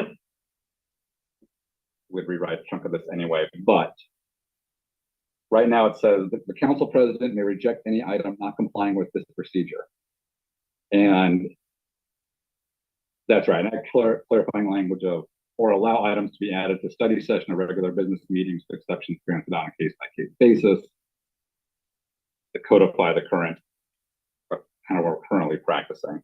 So to be real explicit, the council president on their own cannot say, oh, that's off the agenda, I don't like it. They can, as a council member, have the right to remove it with two to override it, but council president doesn't have the right to remove anything unilaterally. But you do though for sometimes we pull things just because of time. That kind of thing, not because of any sort of prejudice, but those cases, I guess normally, maybe in those cases, though, the department on a discussion, they kind of pull it. So maybe that's fine. Yeah, and it's still any council member. I mean, the council president could say in the briefing, like, hey, we're short on time, it's an emergent, I'm going to pull it. You see people really want to override and talk about it. I'm just curious if anyone had any concerns on that language of, there's always exceptions, but yeah. The only change I like in this whole rule 4, number 1, is adding the add a study session. I don't really see the need for any other changes on this. The judges already can initiate an agenda item, so For clarification. almost done. But Sorry about that. I think keeping the sentence that describes the written materials that support this are useful, and that deleting that sentence is unuseful. Yeah. I can say why I did that. Started in months. Okay. I think it's already listed in the agenda bill policy. That's what I assumed. Yeah, it was redundant language. Okay. But not allow we could keep it. Yeah, if we're doing something in accordance with the agenda bill policy, that again is kind of onerous. It asks us to anticipate fiscal impacts, which we don't have the staff to do. It asks us to assume experience that we don't have. Here, the way that the rule 4, number 1 stands, it's like, hey, I'm not an expert on everything, and I don't have a staff of 438 that can help me out. I'm just putting this out there. I think the 3 to 5 minute limit that we've been working with is enough, where it's like you bring it up at study session and you say, I want a resolution announcing my dog is best dog in Bremerton. And here's my written material supplementing it. I think that's, instead of doing things at good of the order, I think that's what this is designed for. Instead of doing everything at the very end when we're all like, that this is just, at some point, while directors are still here, and can say, you can't, we can't do chapter 20 because we're working on the comp plan, for example. Darkness falls. This is a wave, the wave. So, sorry, be clear, so I think by the consensus we just had, we would actually modify this to be the mayor submits stuff in accordance with the agenda bill policy, council initiated legislation as that Everett language with the modifications we just had. Yeah. Okay. Okay. That makes sense. Yes. So I think that I do like adding judge in there because I feel like the reason that that's probably been added in there is because it wasn't clearly defined in our rules and procedures. The judge should follow our agenda bill policies of things last minute and coming to us. I mean, new judge needs to know what our policies and procedures are. So I agree with that. Yeah. Good point. Then I would reword it to say the basically working with Kylie, basically I have to say mayor and judge follows the agenda bill policy, which is an administration document. Council staff has input into it, they work closely with it, but it is ultimately an administrative document. And then I would have the council initiated legislation for Everett with the changes. Good. Okay. And then so then given that, then yeah, we sounds like consensus to keep the language on being able to allow exceptions to the agenda bill policy for mayor and judge. And then the last part was this paragraph. I just wanted to clarify the language. Some of this helps with new council members coming in, like you can read it and know exactly what's happening. Of the options that are always before us. So if someone comes at a study session, we can decline further consideration and say, nope, we don't want to hear about that again. Hey, come back to us with more information. We want to hear more, but not right now. Place it on a business meeting. C, put it on the regular business consent agenda or public hearing. I mean, I think that encapsulates all the options we've taken. I almost feel like just place the item on a regular business meeting because the consent agenda is part of a regular business meeting. Public hearing or general business are part of a regular business meeting. Strike that highlighted language. Keep the word meeting. Oh, yeah. And regular business needs to be capitalized. I'm just being grammatical. I overly capitalize, so I like. I do too, actually. Yeah. I'm good with that. You always run it through Grammarly. Just a really quick point, since we've been working on the idea of two people for so much, perhaps we could add that the council president and vice president would reject any item, et cetera, et cetera, et cetera. I think the language, I think there's a couple places in here that say the council president or if unavailable, vice president. I guess I'm saying if we have both, then we have two people who know what's going on. And if one of them suddenly has to fly to Stockholm to get this Nobel Prize, then we have somebody that knows what to do with the agenda while the council president is at the Stockholm after parties. Getting the syndrome. I have two questions on that. Number one, are you up for the Nobel Prize? I thought you were. Oh, but it might be our mayor if he solves the homelessness problem. Did you submit? But two, I do, and I know the staff is good to support, but there might be times where being included in the agenda process might be helpful. And you have been good about connecting with me on certain things. But the agenda process, maybe it would be good to have more than one voice, not just me, but whoever the future vice pres, whoever they are. Just thought, but. Staff. Oh, Denise, I'm so sorry. Thank you. Very much, Denise. Sorry. Thank you. I love it when I hear that our council president and vice president have been communicating a lot. They're working really well together because I think that's really important. That being said, the role of the vice president is to step into the role of the president when necessary. And so I would feel more comfortable with it remaining the purview of the president. Certainly if the vice president is playing that role because the president isn't available, then she or he would, have that power. But the way it's designed, it is, you represent the office when that's the role of the vice president. So anyway, that's my 2 cents. We'll just say at the moment, really the only big agenda setting is,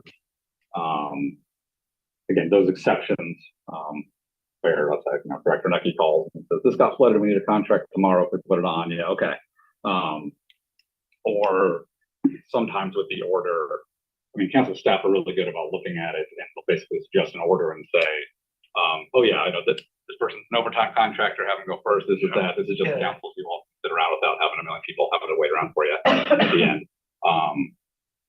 And then they do provide to the vice president a copy of the script and items and all that. So like in case of last minute illness or anything, the VP has what they need to take over the meeting.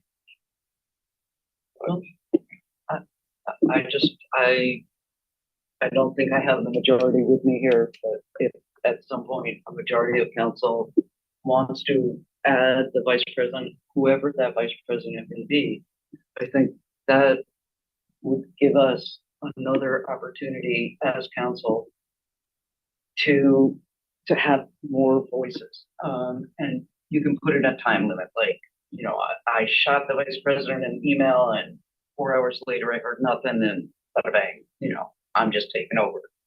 But to have more voices who are familiar with the process, because right now, unless, apart from the 2 former council presidents, I don't have any idea how that process works. And it would be helpful to have a second voice on there.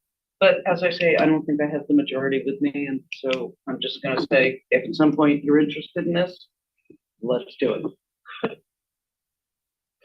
Yeah, personally, needs some more specific suggested language of how that would play out. But I think it's, I think it's good form, but I don't think we need to force it. Unless you don't have necessarily a reason, and it doesn't happen actually that often. Just please don't ever, for the next few months, don't get on a plane with Greg, okay? Because I gotta run this ship. I don't know how you do. Yeah, that's true. Yeah. The 2 of us were down on a plane together. One buddy holler. Yeah. No single engine planes for y'all. No Kennedys. All right. Right in the leaf together. Right. Oh no. Nope. So that was okay. Perfect. So just for the next few months. There was 2 last ones. Slides. Can we talk about rule 5? Let me grab on the last bullet point, which was this committee of the whole. I didn't necessarily see it on the bullet. I think it's kind of there. I still wait on next. I think I know what Jennifer wants to bring up. And so this committee of the whole language, I asked Kylie about it, and she was, where is it? Page 5. Thank you. 3. Something 3. Rule 2, 3. Rule 2, 3. Thank you. Okay. Yeah, because it's outlining what our standing committees are. We got finance, public works, public safety, audit, and LTAC. And then has committee of the whole language. And I asked Kylie, and she said it was something, a couple of years. Something that was thrown in way back when that she doesn't think needs to be there anymore. So I was going to strike that. It could become the committee of the whale. The whale. All right. So rule 5. 3A. Yeah. Okay. Let's talk about that and then go to your thing. So what, so Michael, what? Oh, Yeah. it's really, really minor and it's more grammatical Okay. tone, and it's nothing to do with your son. But I would strike the word max out of all three of these. That's right. Because We didn't slip in Max in there. Actually, Why did you we do that? I think it, previously agreed to not do the response. well, that too, but Yeah. yeah, and I want, but I just, if you say 30, if you say, it's a different tone by saying max. Yeah. Or 30, you have 30 minutes, or you have 30 minutes max. Sorry, I don't have my notes from that meeting right in front of me, but my recollection was we had decided no to the idea of having the public recognition response. I think so too. And I think it was no to the 30 minutes. No, That was my recollection. But again, it Just that's great. for public recognition. If we had cut off at 30 minutes at any of these large meetings, but There's so much we don't frustration. we don't have to. It just it allows us that tool to get on. It allows the chairperson a tool to say, you know what, this is going great. Let's continue. Or it allows us to say, and again, this is not public recognition on an item. This is at the beginning. And to be honest, sometimes what will happen is something that's not even on our agenda or something, it's it'll show up. So we have staff and contractors, all kinds of things. So it was just a tool to be, again, if we have it in there and we extend it as much as we want, on the rare occasion we might need to do it. Fall back. We have it. So that's all. So I wouldn't say max either. Yeah, but That makes sense to me. yeah, that's. You don't need to have anything. You just have public recognition, and then the continuation of public recognition if needed and as time allows. Yeah. Basically implies that public recognition can be cut off at the discretion of the council president. I mean, You can have some unwritten rules here. yes. Don't, I know some of you don't like them, but you need to be able, as council president, to be able to, you can't plan for every possible situation. And so as long as you can wheel and deal within this framework, that's fine. And you know what? If a council president tries to cut it off within 10 minutes, it can be overridden by the other council members. So it's not like he or she is the only one making the decision. But if it's obvious that a whole group of people are going to come in, and I haven't seen this happen, had big issues, and I think once I actually did continue. I'm not sure. I think it had to do with the Sanctuary City, the Welcoming City thing. I'm not sure. But anyway, a group could filibuster. They could, but I'm not saying it's going to happen. But it is. If there's a mechanism planning for it, just put it in there. Public recognition. Don't put anything about maximum minutes. They'll never get used. But if someone tried to do one of those things to you, then you got. So you're saying just to put it down lower and say public recognition continued as needed. The same language is like I'm not sharing the screen. So public recognition, period, and then public hearings, general business, and then continuation of public recognition if needed and as time allows. So bing, bada, bang. So it'd be strike this whole parenthetical here, starting with 30 minutes max. Yeah. Strike that, but keep this language down here. Yes. But we also, though, I'm thinking out loud, we don't want to imply that there's two public recognitions on it. Well, it says if needed, and it says continuation. But you want to take the 30 minutes max out of public recognition. Yeah, take that out. All that. Come on, mouse. Select. Oh, I stopped talking. Yeah, I'll get it. Or while we're like just watching with bated breath, strike that. Denise?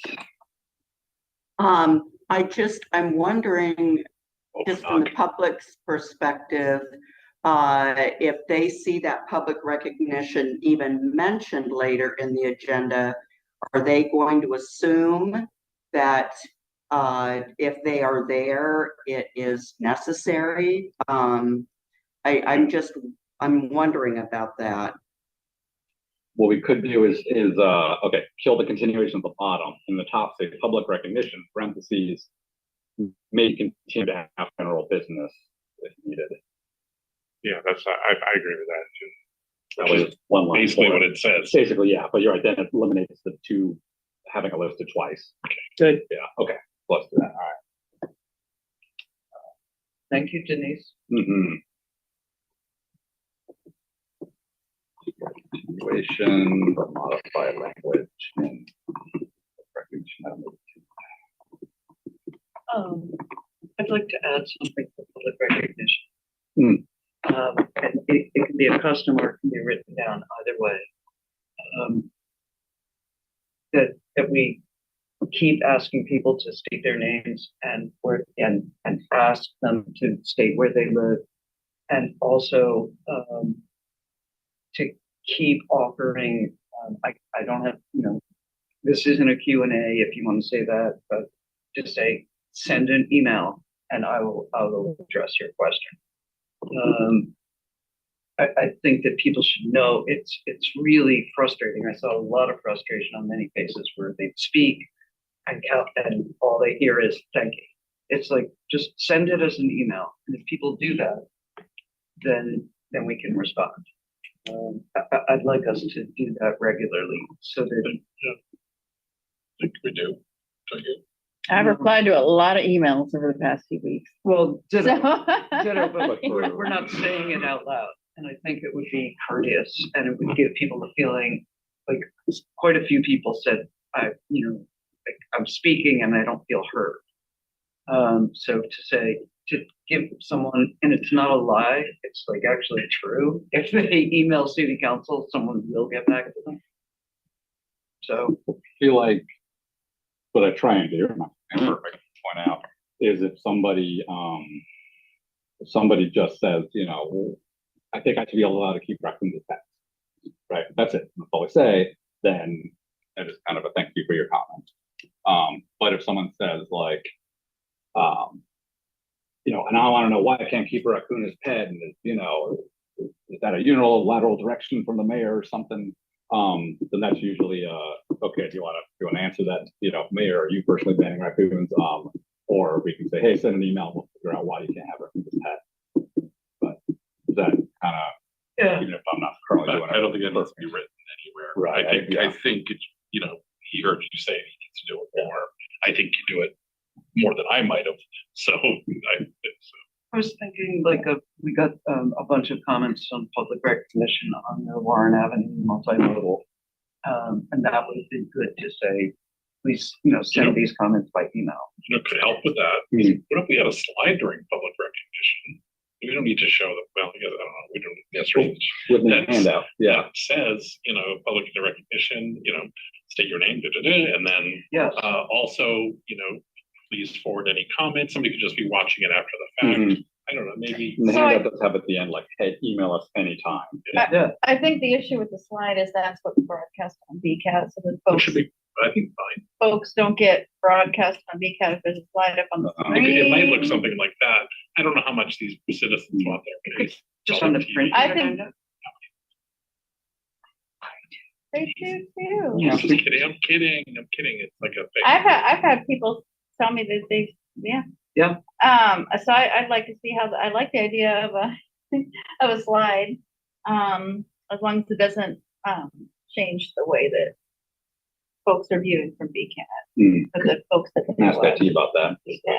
Denise has her hand. Yeah. We just put it on the printed agenda. I'll ask about that too. Good idea. Basically, the more. I hadn't lowered my hand, so never mind. Oh, okay. Yeah, no, good. The more we can get that public recognition and comment, one pager out, the better. On screen or in agenda. Okay. But again, it doesn't need to go into the Doesn't go in document, there, but it's a great okay, what we're talking about. Okay. Figure out what we can do. Because Eric has shown us that we don't have to write every single thing. True. Thank you. Sure.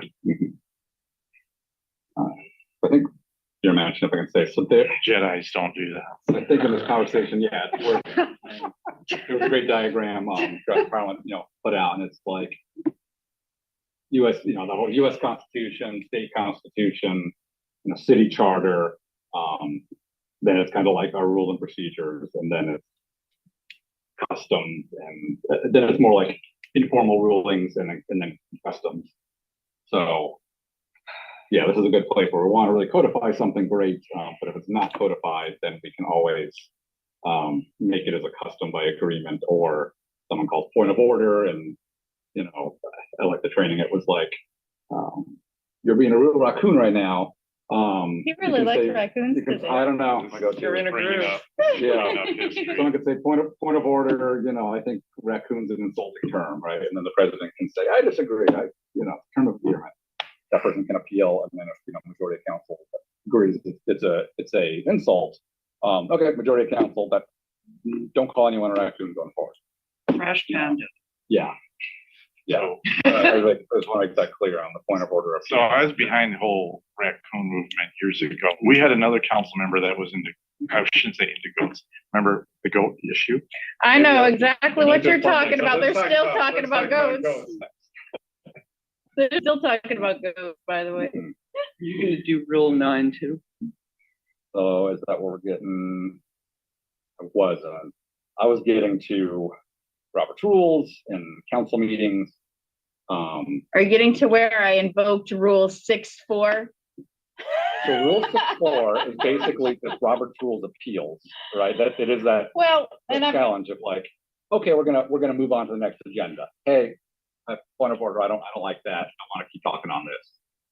Then I can say, no, we're moving on. Hell or high water, and say appeal. All right, and then it goes simple vote to the group. So there's a little bit of a history behind that. I was simply just kind of checking in. I wanted to know, can we, is this part, you want me to go ahead? Sure, yeah, okay. If you want to guess. I would just love to have more, like we've been doing now, just kind of like a standard of what was status quo before for study sessions, which is just to be more relaxed. And then then it was like brought back to the rules. Well, Robert's Rules of Order, Council Rules of Procedures, and then I just kind of said, well, Rule 6.4, because I think really what it comes down to is I'd really love to see us be more informal in study session. I don't really need to challenge your ruling or get anything codified for it. I'm just asking maybe a conversation between us counselors to find out, what's working and what's not for study sessions. And, I just want to validate, completely understand and appreciate a more formal use of Robert's rules during council meetings. I'm not challenging that at all. What I loved before and loved seeing before was when counselors could converse with each other directly. So I was just going to ask you if we could have just a brief discussion on, and just to gauge the temperature of the group on what they'd like to see for their study session protocol. Yeah, so let me preface on having the rules right as written, and in multiple places, it says comments shall be directed to council president. Multiple places in here, Robert's rules codifies that too, and it does say, Robert's rules is the guide of order. And so, for me personally, in the seat of the moment, that's been useful to say, all right, that's the default. If we need to fall back there, or if any other council member, said, hey, point of order, rules say Robert's rules, I think we're getting too loosey-goosey right now, we can fall back there. And then when like right now, I think it's worth, loosening up a bit. We have that option. But, go with this. Do you want to hear the other? Completely wanted to get rid of like Robert's rules or anything, we would need to update. Council rules and procedures. That's not what I'm saying at all. Do you want to check in with the other counselors and see what they think? Yeah, I just wanted to give that kind of like, again, that pecking order of no, and I where understand customs come in versus the rule of procedure. And my understanding is that, it's mentioned, yes, but it doesn't have to be the rule of the land, the law of the land, that there's some flexibility in that. So I just would love to hear if I'm alone in this feeling, or if anybody else has ideas and so on. I guess I think during study session, relaxing it down and Jeff, I'm really happy you stopped. No harm, no foul. No. I'm really happy you stopped calling us by our last names, because I felt like I was trapped in doing it tonight. I didn't hear him, Paul. I switched it all. Yeah. All right. but it makes me feel like I'm trapped in a 19th century men's club, you know, which is a very awkward and uncomfortable location for me. I guess I think addressing the council is important, and the tendency in this room particularly to turn and talk to the people who are spatially arrayed as an audience, that's distracting. I think addressing the council is of importance. And at all times, the council president is the choreographer, is the person who keeps it together. If you think that people are not addressing the council as a whole, but for example, you know, vituperating Eric for his raccoon thing, you know,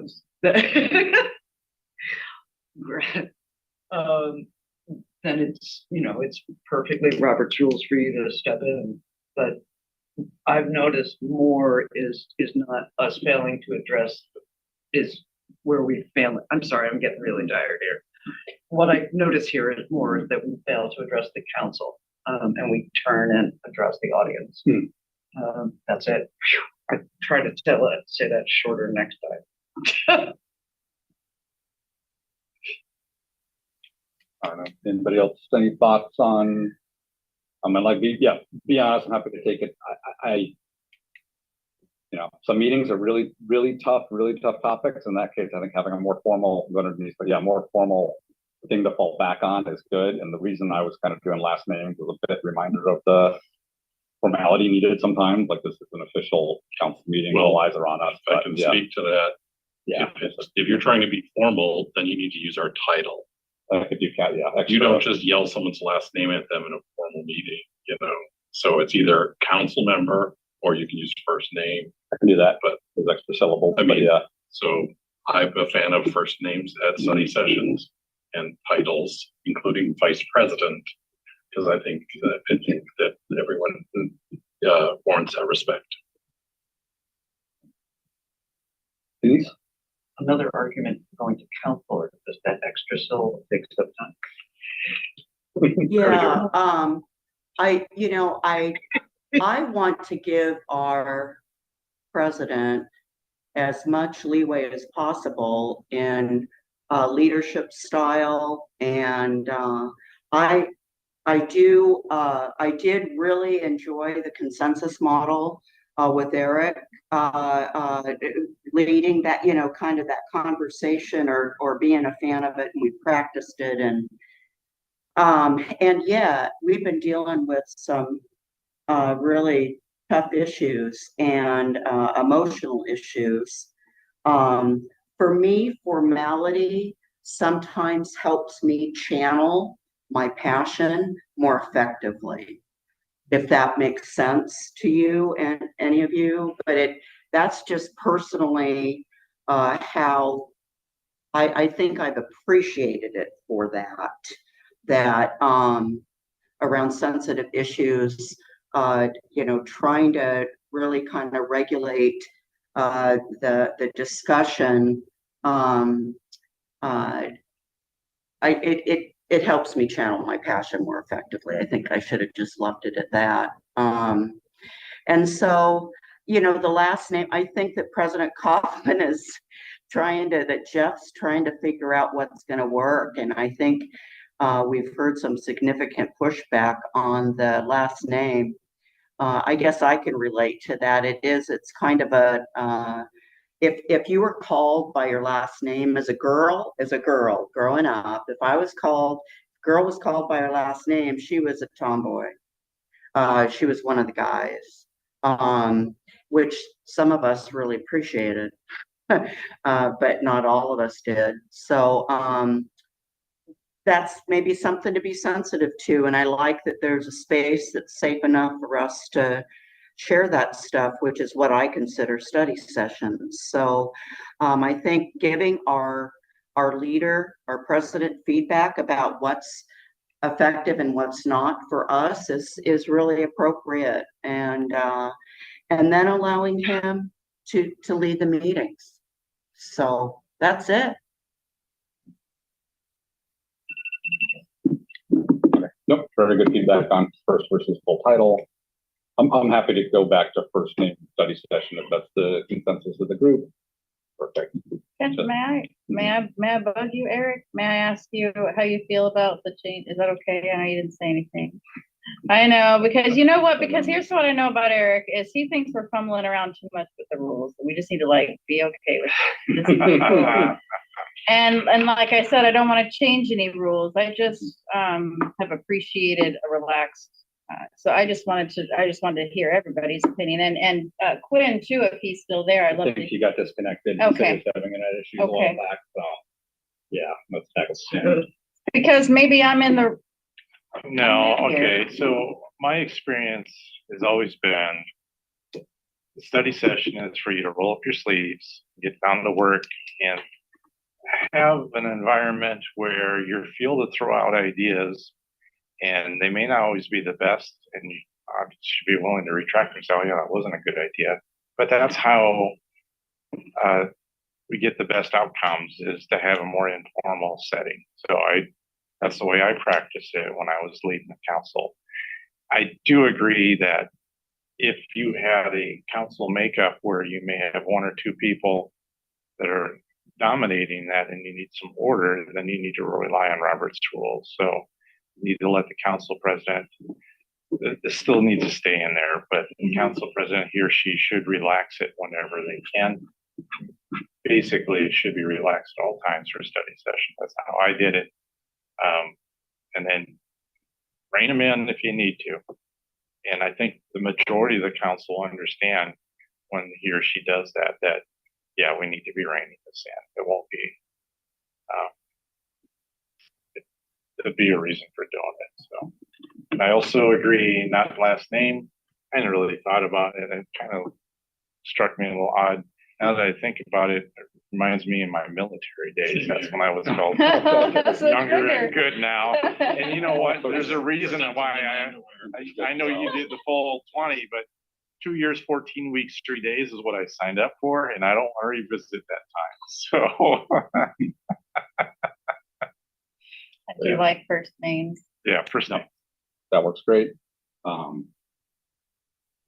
I do also want to mention, I personally really do appreciate too, the more collaborative. I mean, when I'm in meetings with different workplaces, whatnot, it's very much more of a, okay, and free flow. I do think council meetings are a bit different for a couple reasons. One is, all eyes are on us. And that may be different too with the hybrid format with the camera here. So although I love getting, silly with you all, I think it is good to stay a little more formal as a government entity, when possible. The other one is the microphones too, and kind of the one at a time. It's hard to hear, hard for taking minutes if multiple people are talking at once. So, and then to that, I personally like making sure everyone has a chance to speak up, different personalities. So I have. I think we can try and keep it a little more regional. Yeah. I'm definitely guilty of talking over folks. So, if you were willing to relax, there's some standards that I should probably keep too, which is like what I just did, which is being careful not to talk over someone. But I just, and I'm guilty of sometimes, dominating a conversation, just like, some folks are, but, so I think that in those situations, it would be appropriate to say, hey, there's so-and-so hasn't had a chance to talk. I want to hear from them. But I guess I'm getting the vibe that we do kind of want to be a little more relaxed in study session. It's difficult for me just to direct all my comments to you. When I have a question for Eric, I want to talk to Eric. He's not going to be here for much longer. So I want to ask him all the questions I can while he's here, and, these folks that have experience and have specialized knowledge, I don't want to ask you to ask permission. I don't want to ask permission. You know what I mean? Like, it just feels too much. Yeah. So I guess that's just where I'm at. It feels more authentic. And I think it's okay for the public to see our authentic selves, and in this setting, see how we work together. How we work together is important.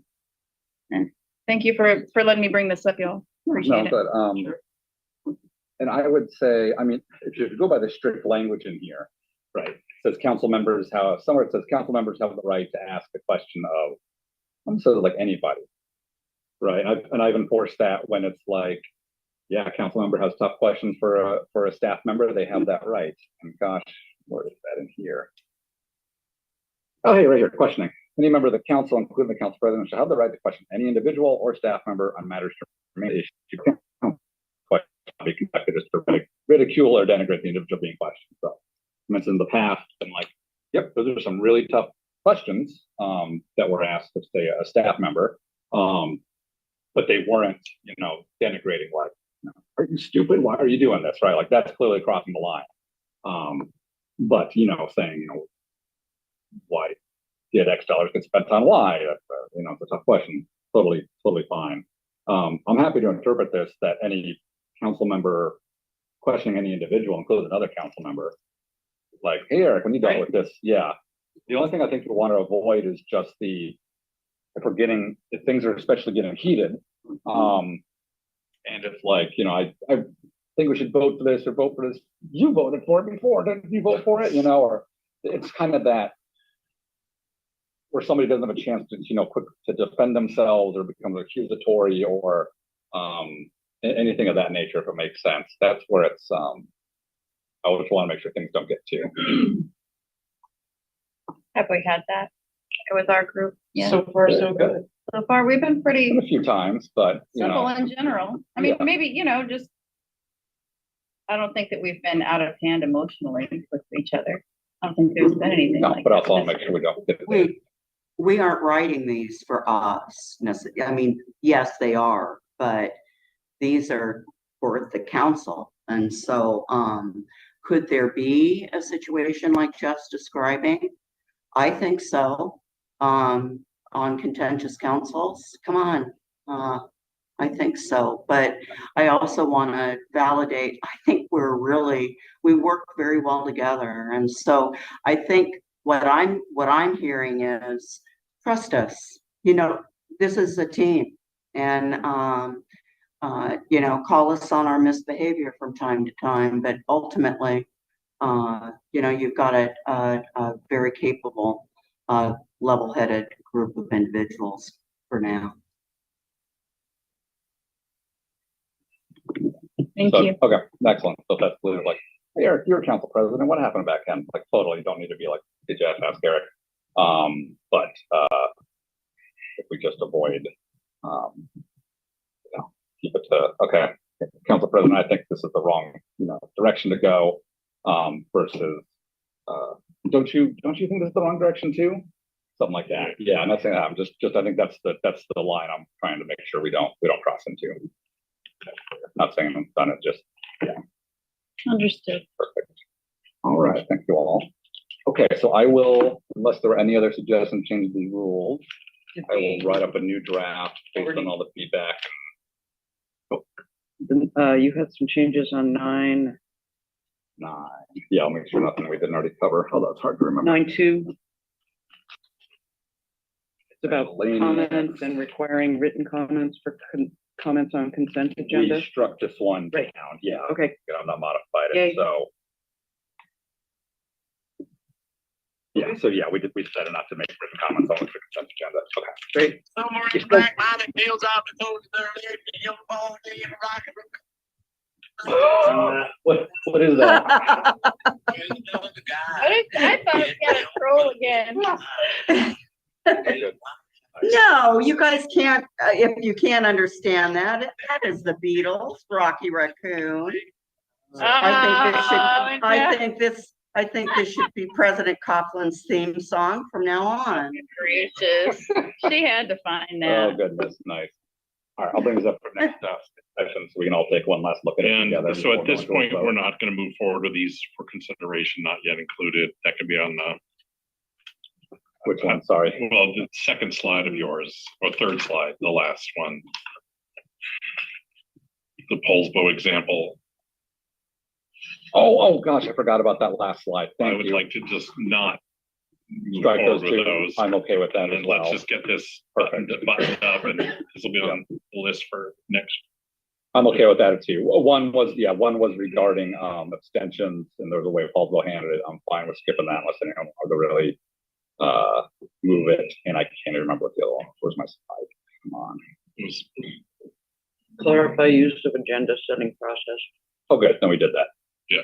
Thank you. Here we go. So it's just the, Oh no, it was okay. So yeah, Paulsville has a model where you can only abstain if at the beginning of an item you say like, hey, I'm abstaining, like Michael and I did with LTAC, like we have a conflict of interest, we're abstaining totally. And that if you don't do that, if you've taken part in the conversation, then an abstent can basically, you can't abstain, it counts as a yes vote, you have to vote no. That's because of me.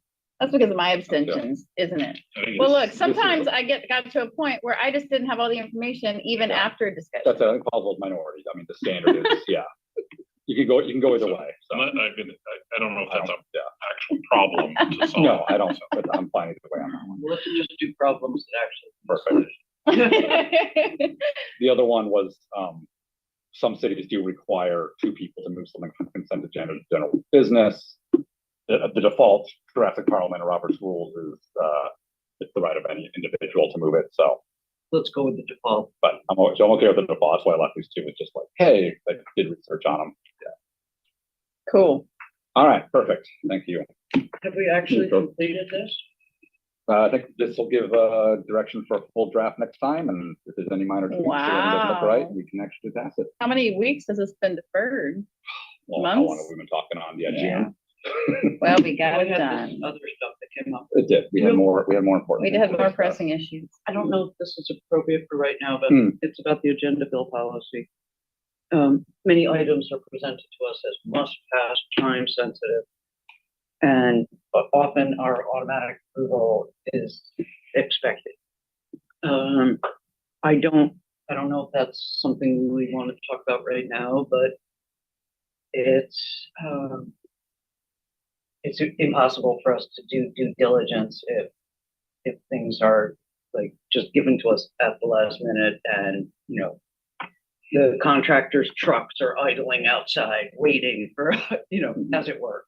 And I don't know what to do about that except to I don't want to do something nuclear, but is anyone else interested in discussing this at 7:45 on a rainy night? Okay, then I can quickly sum up on the exceptions. At least I try and hear, is this really truly needed to be an exception? Yes. If not, then no. And I try and state to council like, hey, this came last second. This is why, and I let it on because it sounded as one item that I let on, and that it's not really it. But anyway. But yeah, to your point, voting no is the option. If we weren't getting enough time to review something, if it's something into the standard agenda process and we weren't getting enough time, you don't feel comfortable, no vote or postponing or deferment's an option. And I think that's the balance you have to find between council, administration, and staff time of how, bring that forward. Yeah. All right, let's go to general council business, B1. On a public works committee, anything we hadn't touched on? yes, there's a plat up by Illahee that doesn't want to get annexed. And I can go longer on this one, but I won't. They don't want to get annexed, but they do want us to run our sewer almost all the way out to the inlet. It's inside the UGA. And the city's role would be as wastewater provider. It's a 189 lot subdivision. I myself feel that if you want our services, you should get annexed, but Public Works, who aren't here, so I'm speaking for them, would say that this is very normal and it happens all the time, and it's consistent with our comp plan. Isn't there some catch? Yeah, be careful. So I'm the one that wrote the ordinance that said that we're going to extend our utilities outside the city boundaries. You will consent to being annexed, be recorded on your deed. This was to get more people in. The problem is that you're not allowed to create islands. So the developer is going to sign an MOU that says we agree be annexed when it's time. But you have those lots, those people between them, and it does not appear likely that they will. So they're not saying they don't want. They're not saying they don't want to be annexed, but there's an island, and so you can't create an island. It's against state law. Okay. You can't do that. Okay. No man is an island. So John we is would an be island. creating an island if we that's how annexed we it. have- We can't do that anymore. Just like we have Rocky Point. Rocky Point can't exist the way it is now.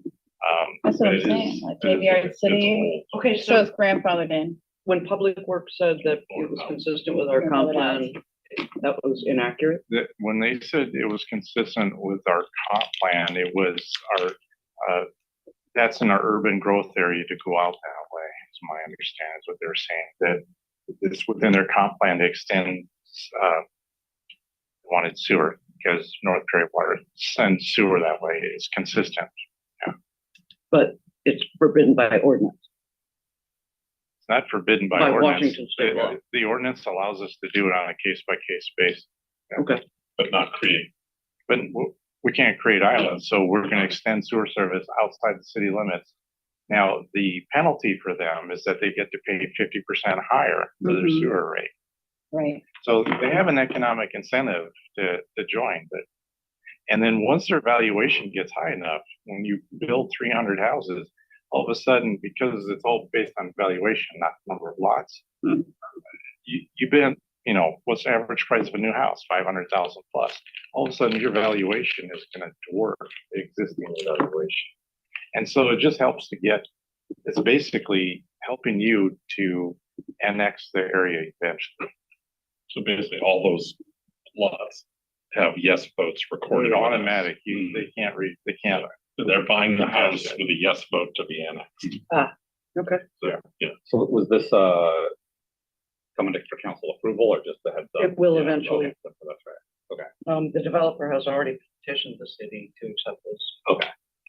And then just because I see there, Jackson is back there, he's patiently staying late. Anything to add or anything clarify? Fairly accurate. Okay. The wastewater comp plan extends beyond city limits to our UGA's, so does the water plant as their service providers report. So we're obligated to provide services to our UGA's. But there is an ordinance that they need to annex to get those services, but they apply for an exemption from annexation, to be approved by city council. Okay. 11th and Perry, trip hazard repair, they've come up with a new horizontal sawing way to remove trip hazards, and they've changed to a 3-year unit price, and they are well within their CIP. Yay. Full ADA compliance. We tried to get electric sweepers, but we are not competitive for these grants because we don't have health disparities or other very specific scoring things. So, okay, so sorry about this next one, Jeff. Upper Shore Drive shared use 200K, all public works staff has been canceled because the street would have to be brought up to ADA compliance. There's 34 vehicles a day that use that street. They can't, they need total reconstruction, and the average speed that they clock there is already 11 miles per hour, so. Okay. Yeah. I'm guessing that was. Sorry. To do the full. Okay. Yeah, they say it would cost 600K to make it ADA compliant. Versus the 200, that was kind of the budget. Yeah. Okay. And then finally, Ned Lever has been working with Port of Bremerton which is the only sewer provider at the port, he's been working on that interlocal with Mason County. So he's trying to work to develop a Port of Bremerton that would be what they call slab ready, term I just used. It's like you could come in and just set up on a slab. That is it.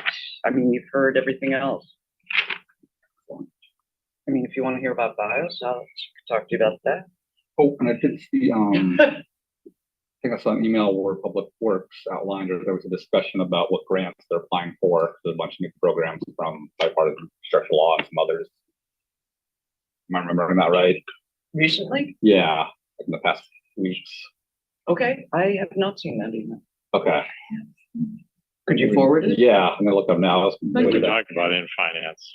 Okay. Oh, Yeah. okay, oh. And let me tell you, so, okay, Public fine. Works is So, over. should we move on to Go on, finance now? B2 finance, take it away. So, and that was a question I asked, so there was quite a lot on here, and it was kind of like, well, wait a minute, have these come to Public Works yet? And so I did ask the question, and I'll go through a couple of the projects in just a moment, but they said, you know, the process is to chase the money, and then once the money's there, then to go to Public Works. But for me, I feel, you know, and I don't know, y'all with more tenured time might correct me at some point in time, but it feels, you know, and I'm glad to have these gentlemen with me who have the experience, but I'm not always going to have y'all. Hopefully I have you forever, Michael, and maybe Eric. And you're okay. There you But- go. That's the ticket. But they know they know how to vet some of these things. They have the information. But for me, looking at something like a utility loan opportunity for 4.9 million for the east side, 7.6 million for the west side, like, you know, that was the loan opportunity that was presented for these two facilities. And you know, I don't know. It felt a lot more like Public Works should be vetting it right before we chase a loan for that amount. So some of the things we talked about, and that's going back to your point about some of the grants, the TAP funding recommendations were third on the list for the Naval Avenue pedestrian bike project. We actually came in number three. The highest score was an 86, and we scored an 84 on that one, so that's pretty good. The 6th Street diet is on a contingency plan. It's a little lower, and I did not get the number, but it's lower on the list, but it is there. So if there's leftover funds, we could apply for those to have the 6th Street diet done. I know it's not exactly what the public feedback was asking for, but at least I do want to applaud Public Works for putting in and listening to public comment and trying to get funding for that. We also had 2 new employees. We met Dave Dinkoon and David Powell. So we got to welcome them. They've been with us for about 3 to 4 months. That's part of that onboarding, you know, that I think Ned was alluding to, that it takes a while to onboard someone. So, you know, so good to have them. Sounds like they come with a wealth of experience, and we're really lucky to have them. What do they do? Why did you say that to me? They're project managers, of course. Hold on a minute. Project David Dinkoon is Dinkoon is the project manager, and David Powell is also a project manager. Yeah, I was right. Okay. They didn't like hire somebody to fix a puddle. Isn't that what engineers do? Okay, so David. Moving right along. Yeah, moving along. Okay. David David Dinkoon introducing, I'm gonna jump in and say. expertise in stormwater. Yeah. And so he was pretty excited to be working on, yeah, and so the North Lakeway NOAA grant opportunity, he's putting that grant in. He actually already scrubbed it for inflation, and although it was a $9 million estimate, he's put it at $12.5 million grant request. So again, these things are going to be coming to us if funding comes through, but the utility loan opportunities, they've helped presented east side treatment, west side treatment. So the east side treatment is UV replacement. There's a whole list of things, centrifuge, irrigation based supply pipe, second boiler system. See, this is why Public Works is important, because I'm not the expert. Gravity thickener overflow relocation, clarifier recycle. I have underlines because I don't know what he said for some of the words. But he's got a whole list of 8 items for the west side that need to be replaced. We got a preliminary. We got those 8 items. Okay, see, this is what I'm saying. Like, and I wanted to be sure there wasn't a quorum breach. Like, this was confusing too. So I think maybe I need a little bit of clarification too. So that we got a preliminary award notice from the local cybersecurity grant program. Hans Nilsson got us $3 million. Wait a minute, and it's 16 requirements. Maybe it's not 3 million. I apologize. Maybe it's 57,000. We got a budget update. Yes, it's I was thinking it's $3 million. It's 57K. We got a budget update. And there's we got some interesting information. They're enacting the B&O, and they removed the sunset on their utility taxes. So just something that Director Riley wanted us to keep in mind as we move forward with how we take care of our gap, our funding gap. There's some other things we talked about. We did talk about the really popular item with finance, which is changing the budget cycle to biannual, which has gotten our support. And I think that they'd really love that because there's so much front end work, and the regions around us, municipalities around us operate on a biannual budget. It would be something that would be brought to us, after this budget cycle, but it wouldn't be adopted until the 25-26 years. That's being an off year. But finance gave a head nod for that one. This was, there's a couple things that we did talk about, and I'll try to be brief on this. We talked about additional advancement when somebody exceeds expectations, to do a double step increase on their salary. We talked about, maybe there should be limits on that, that maybe there should be, a number of advancements allowed per year, that we don't want to get into a situation. And that happens when, if there's an employee that meets, exceeds expectations that recommended by their boss, to receive a salary upgrade. And so what this change would do would be for those individuals not to have to come to us for approval. They would just go manage, their supervisor and then the mayor, and it would skip us. And so we brought up some issues that we don't want to see, the budget go off the charts with raises. And I think it's important to mention that it does take that salary advancement, that increase in budget is taken out of our hands if we approve this. But folks will feel more comfortable with accepting a salary advance is what is reported, because they don't want to have to come before council and promote themselves and talk about their why am I missing the word? Their personnel reports, Well, and then to have us discuss it. And to have us discuss yeah. So there's a lot of things to think about for that one. And going back to the budget update, I just want to mention something important that I did, ask. There's been talk about a 1% set aside of the general budget to go for health issues, unsheltered issues. And it is, according to our finance department, it's not sustainable. That's roughly about 600,000. We know that that's just a drop in the bucket for what's needed. But it's not supported by our finance department. We asked, a couple of us asked a couple of hard questions about our upcoming budget. And more will be revealed, but I think that, I think this council, and I can't speak for anybody else, but I can speak for a couple of us, would probably not be in support of a budget that did not include an allocation for housing and homelessness support, for actual, something to be done for an additional shelter, alternative, temporary shelter, open air shelter, pallet shelters. We want to see something like that in the budget for us to approve it. That is all. Thank you for your time. Okay, to answer your question. Yes. So it goes to finance because for some grants, the city administration has to have council approval. So the logical choice is finance committee. And when we give the head nod, that's basically that allows public works to say, yeah, we have council approval to apply for this grant. So that's why it goes to finance and not to public works. Okay. It's kind of funny. We actually, both of us asked more public works questions the other night, Tuesday, as opposed to a finance question. Yeah. But yeah. anyways, because we're on both. So for me, it's difficult because I'm not on that committee, so I'm glad y'all are there too. But I think that, and I get it, you got to chase the money first, but it just gets complicated for me if I don't know if $12 million is a lot or not enough. Or, that's not my job to know also. But it goes before the full council eventually. So then. That's they'll true. be able to ask a question. This is like, That's true. this is like the 2 votes.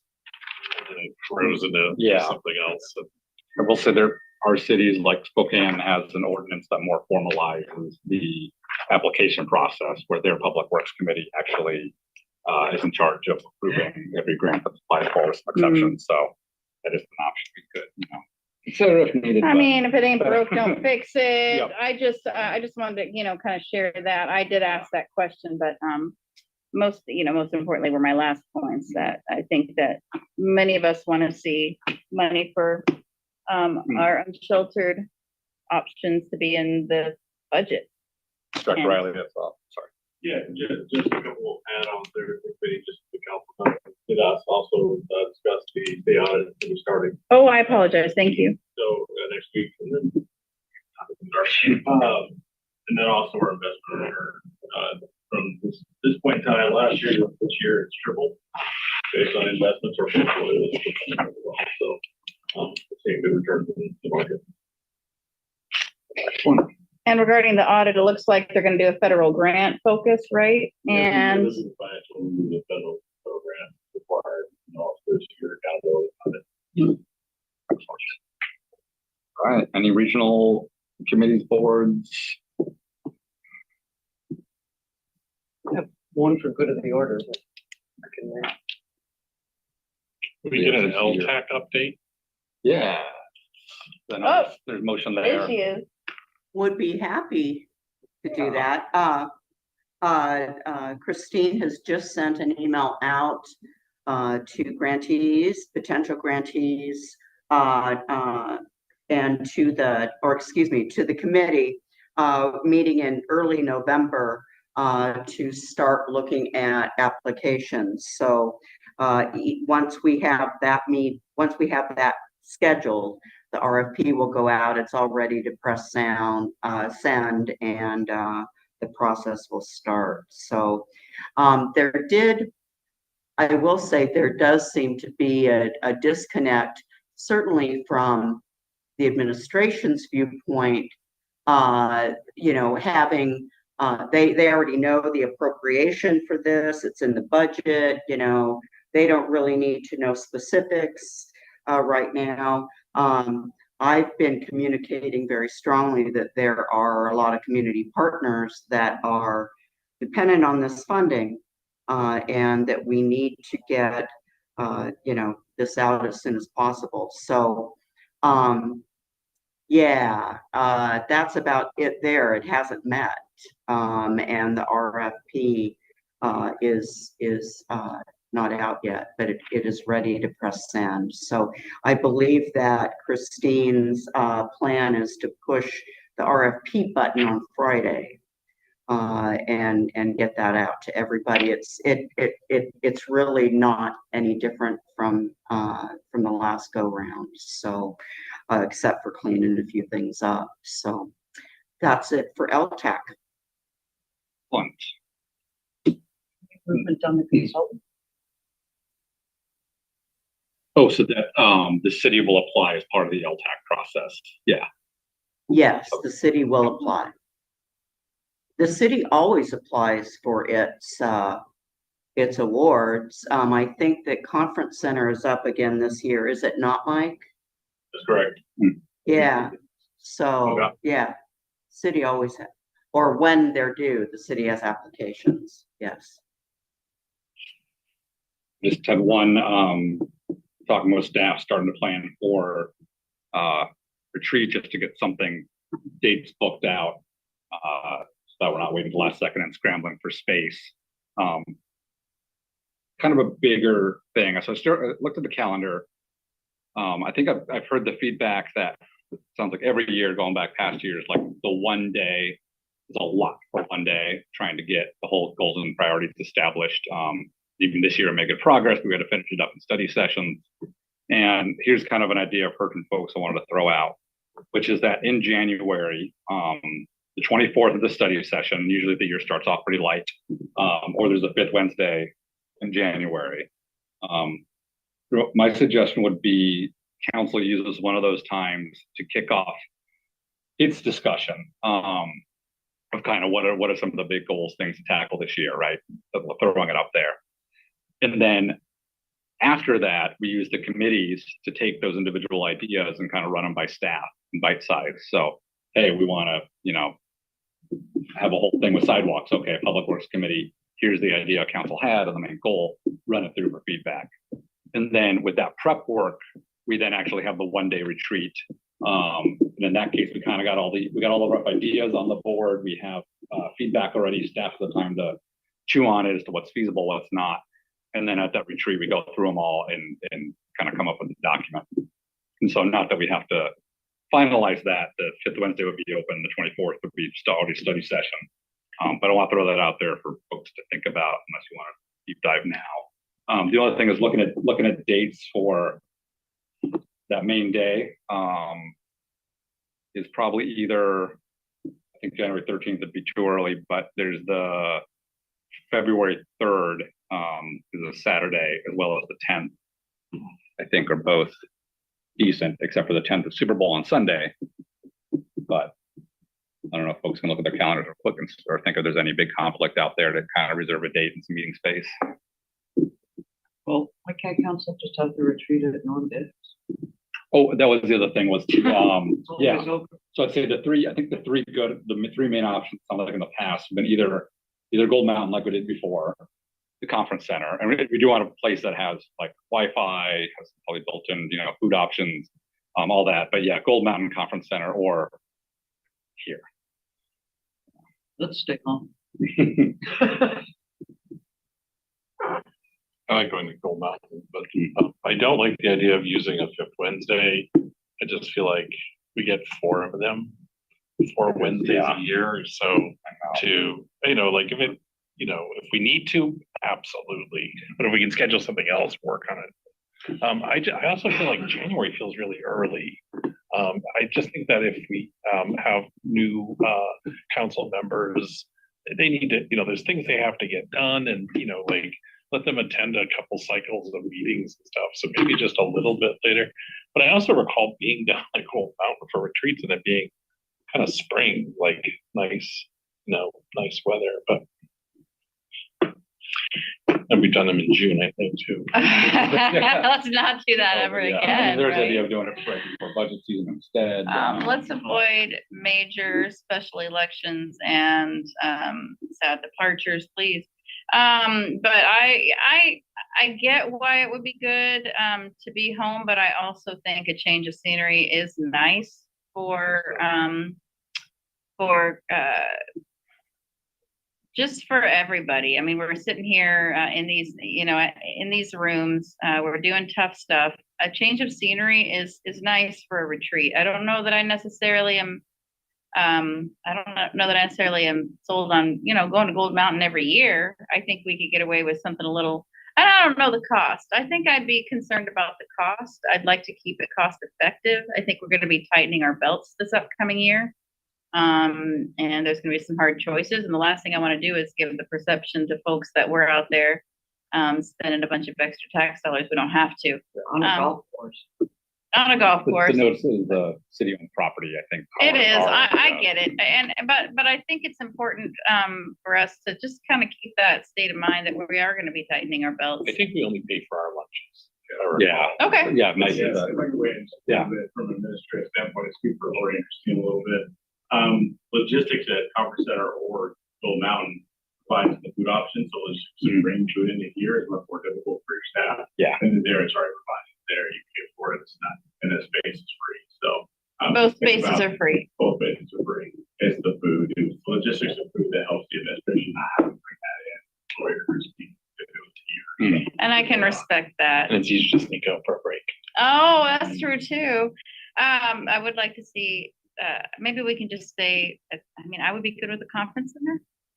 If that were an option, there's rooms that we can, it's not like we're gonna be in the main area, right? It would be like a conference room upstairs. Upstairs is nice, there's a nice view in some of those. Can we defer this discussion? Yeah. The only other, just to think on it, I don't need to sit right now, look at your Thank calendars. you. The last thing I'm gonna put in your head though, is looking at hiring, because we have some professional services budget, looking at hiring a facilitator for it. And staff's gonna put out some feelers to see options, but I think there's like Triangle Associates that do KRCC. And if there's a facilitator who has experience in municipal government, I don't know, no, council president can do it, but if there's someone who's really like, who does board retreats and coming up with 5-year plans and all that, and it's kind of a neutral third-party facilitator, personally, I think that would be helpful. But I'll just throw that out there to think about, and we'll look at it. Depends on the facilitator. Yeah, and it would have to be listed in council, and yes, I'm gonna say there's even such a kind of facilitator out there, but Christine's looking into KRCC and PRSC and AWC and all the other acronyms for what they use. The woman who talked to Barbie, she'd be good. I haven't seen it yet. All right. That's a Roxy. All right. I saw it. Oh, yeah. So no quick go to the order, go once. One really quick. I have some. Okay. So I emailed the president and vice president about this. I wanted to put forward that I think we should pass a resolution assuring the mayor that we want to set aside 1% of the general fund for providing shelter for the houseless. Possibly with all of the many other details that we've discussed, like the designated camping site, the near transit, the provision for storing your stuff. I understand that we can't add that to the ordinance until it has been passed in the budget, but I would like to assure the mayor that we do want to. It'd be a great goal, at least. That's it. That's the resolution. Is anybody interested in discussing that 2 weeks from now? Okay, so when I brought this up to our finance director, he said, if we want to do that, we're gonna need to take a look at programs to cut. So it's for signals. so that's a conversation to have. It's a conversation that we do need to have. And I would cut adaptive signals and make more than 600,000. I'm up for the conversation. Is that money all coming out of our general fund? No, it's not. Yeah. I think that's all to be determined, but I want to support Councilmember Mockler with this. I can appreciate the staff's viewpoint. However, on a much smaller scale, I've been in similar situations, and we must budget our priorities. And so, yeah, it's going to be tough. How important is this? And then we work with administration. I've heard the doom and gloom about what the projections are. I've heard that things are going to be coming from unions. And I mean, all of this, I think this is what we discuss in budget. And, you know, it's going to take us being willing to put our money where our mouth is. And, you know, yeah, I'm sorry, it's a tough year. And, you know, this, that, and the other, that's probably why we've got the situation to begin with. So my integrity says we've got to fully discuss this, and I'm going to be a proponent. Okay, we're going to have to be okay with saying, you know what? It wasn't important enough. It was not important enough. And if we want to be in that situation, you know, so be it. But that's what we'd be saying. So I'm with on it, not with resolution or anything. Let's just try. I think at budget, you know, we're gonna get there. But I do want Director Riley, you know, and I know he knows this, that there are some of us on council that are going to be very strong about this.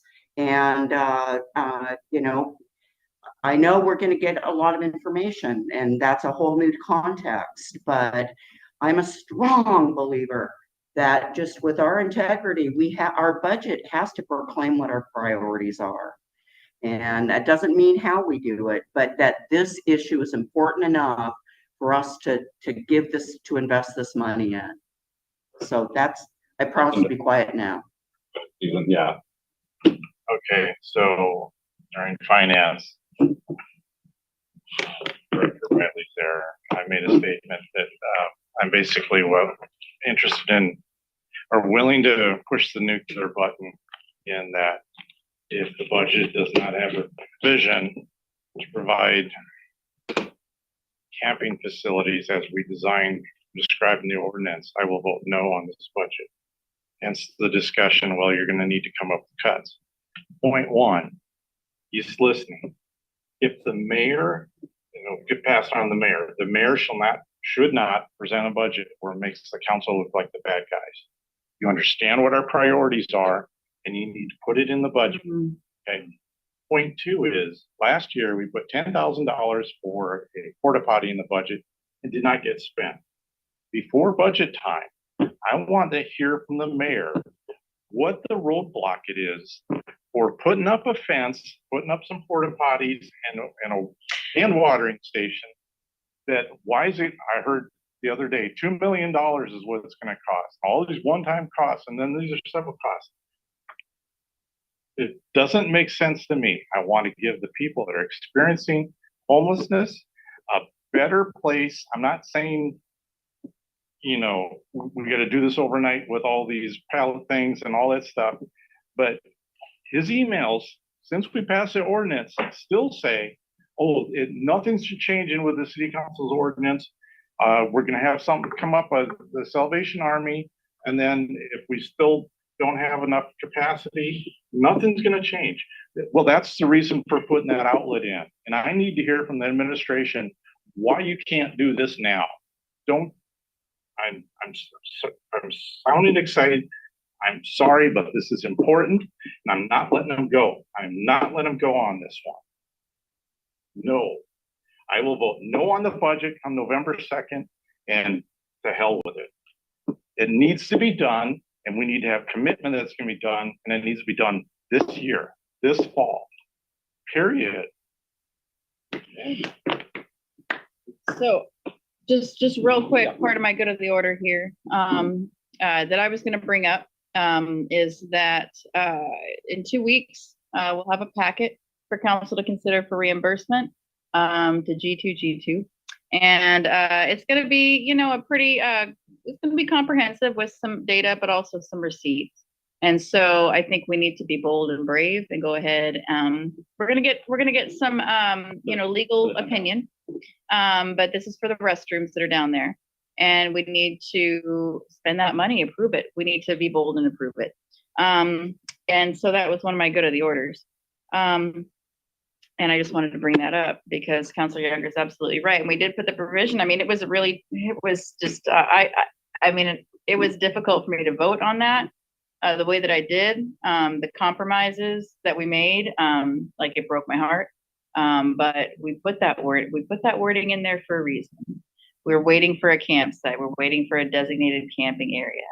And whether that means a safe lot, a camping area, open air shelter, something that's designated in addition to Salvation Army, we need to see it. We need to see proof that's going to happen.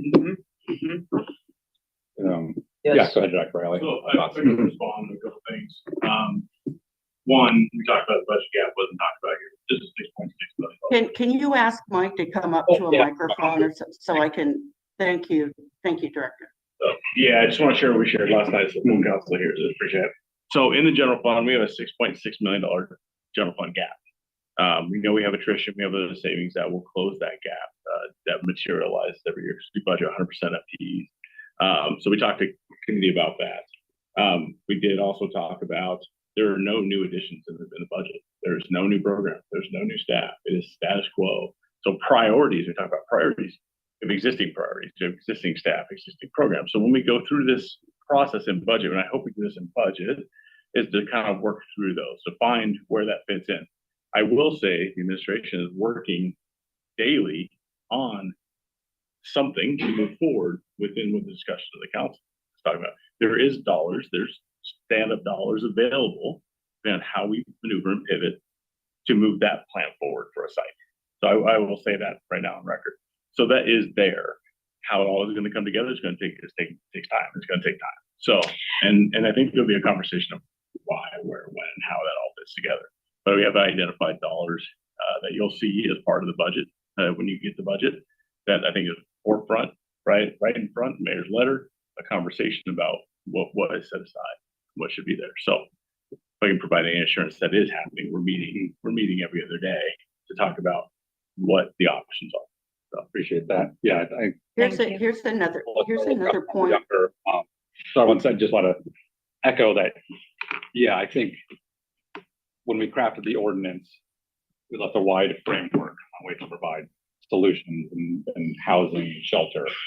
So I just want to absolutely agree.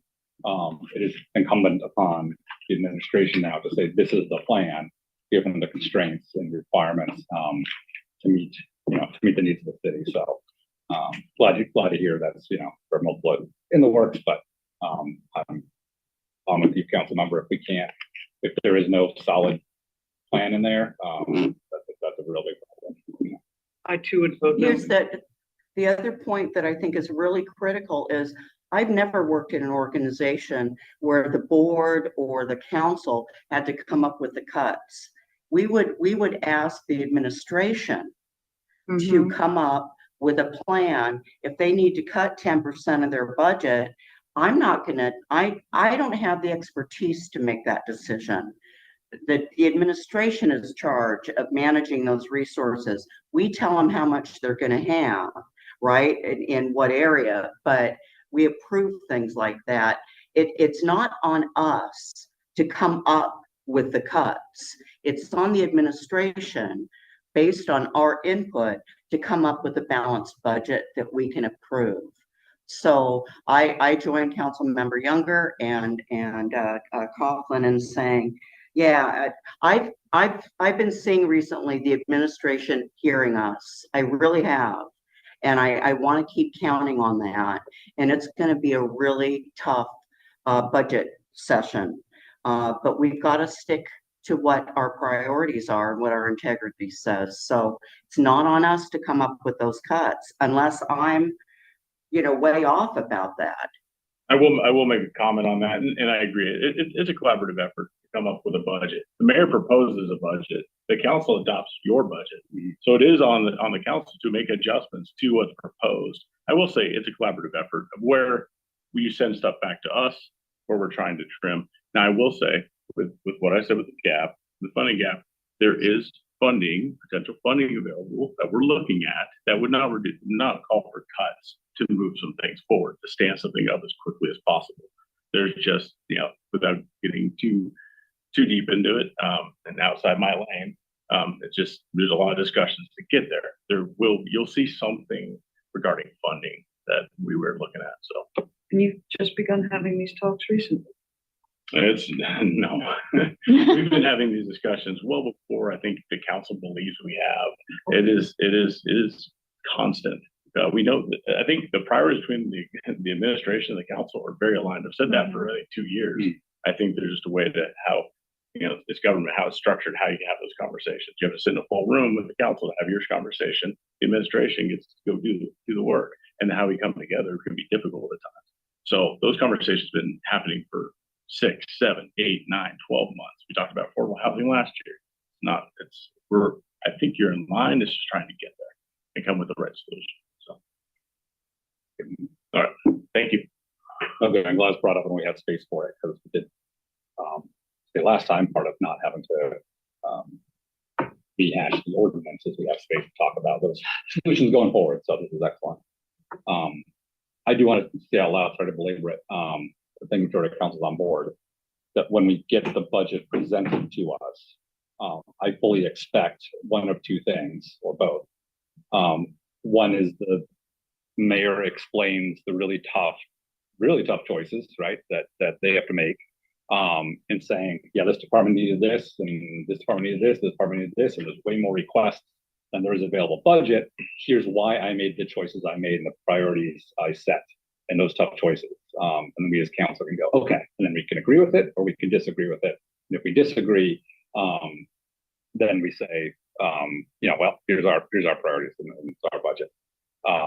If not, then I would like to see the actual requests from the departments come in, and the initial requests that came in, which are public record. Yes. So that we can see, we can see exactly what was asked for. Again, still with the understanding there's always gonna be more asks than there is budget and there's hard choices to make. I'd rather see the mayor get up and pitch, those hard choices, but if we need to dive in on our own, I think that's a backup. And if there's any council member who thinks that's unreasonable, I mean. I think we should see the drafts. Hmm. Which is what this is, no? Must be more or less. More or less, it'd be the original department ask, so, yeah. Agreed. Yeah. So putting that out there. All right. Just, Yeah. I will talk as fast as I possibly can. If one of us, for example, were to see an easy, low-hanging fruit of something that could be cut without any material damage to the functioning of the city, what would be the mechanism by which this counselor would pitch it here at next study session, for example? Like, I've done the math and here's where we can get $1 million.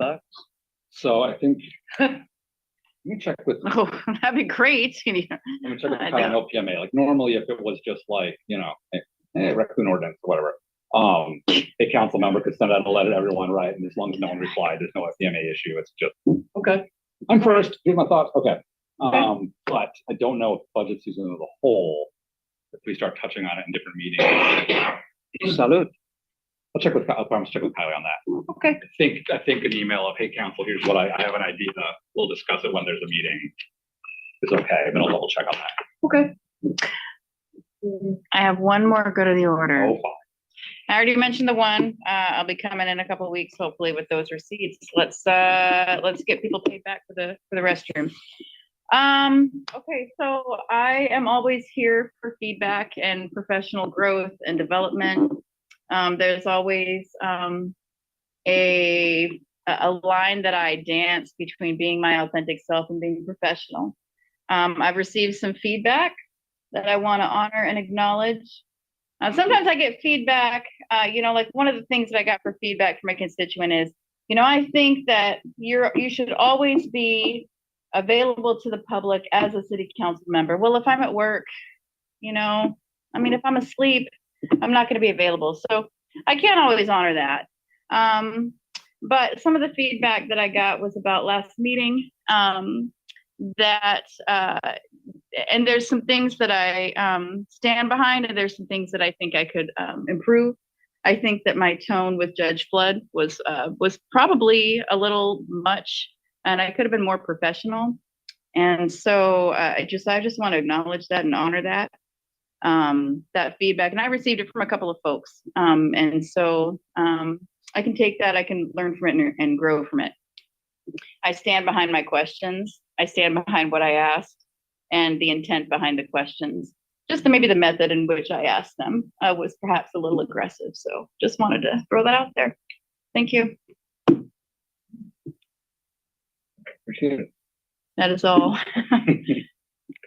All right.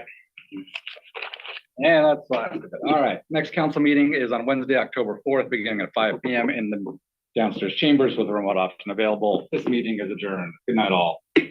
Celebrating Buster Keaton's birthday. Hi, Denise. Hey. Recording stopped.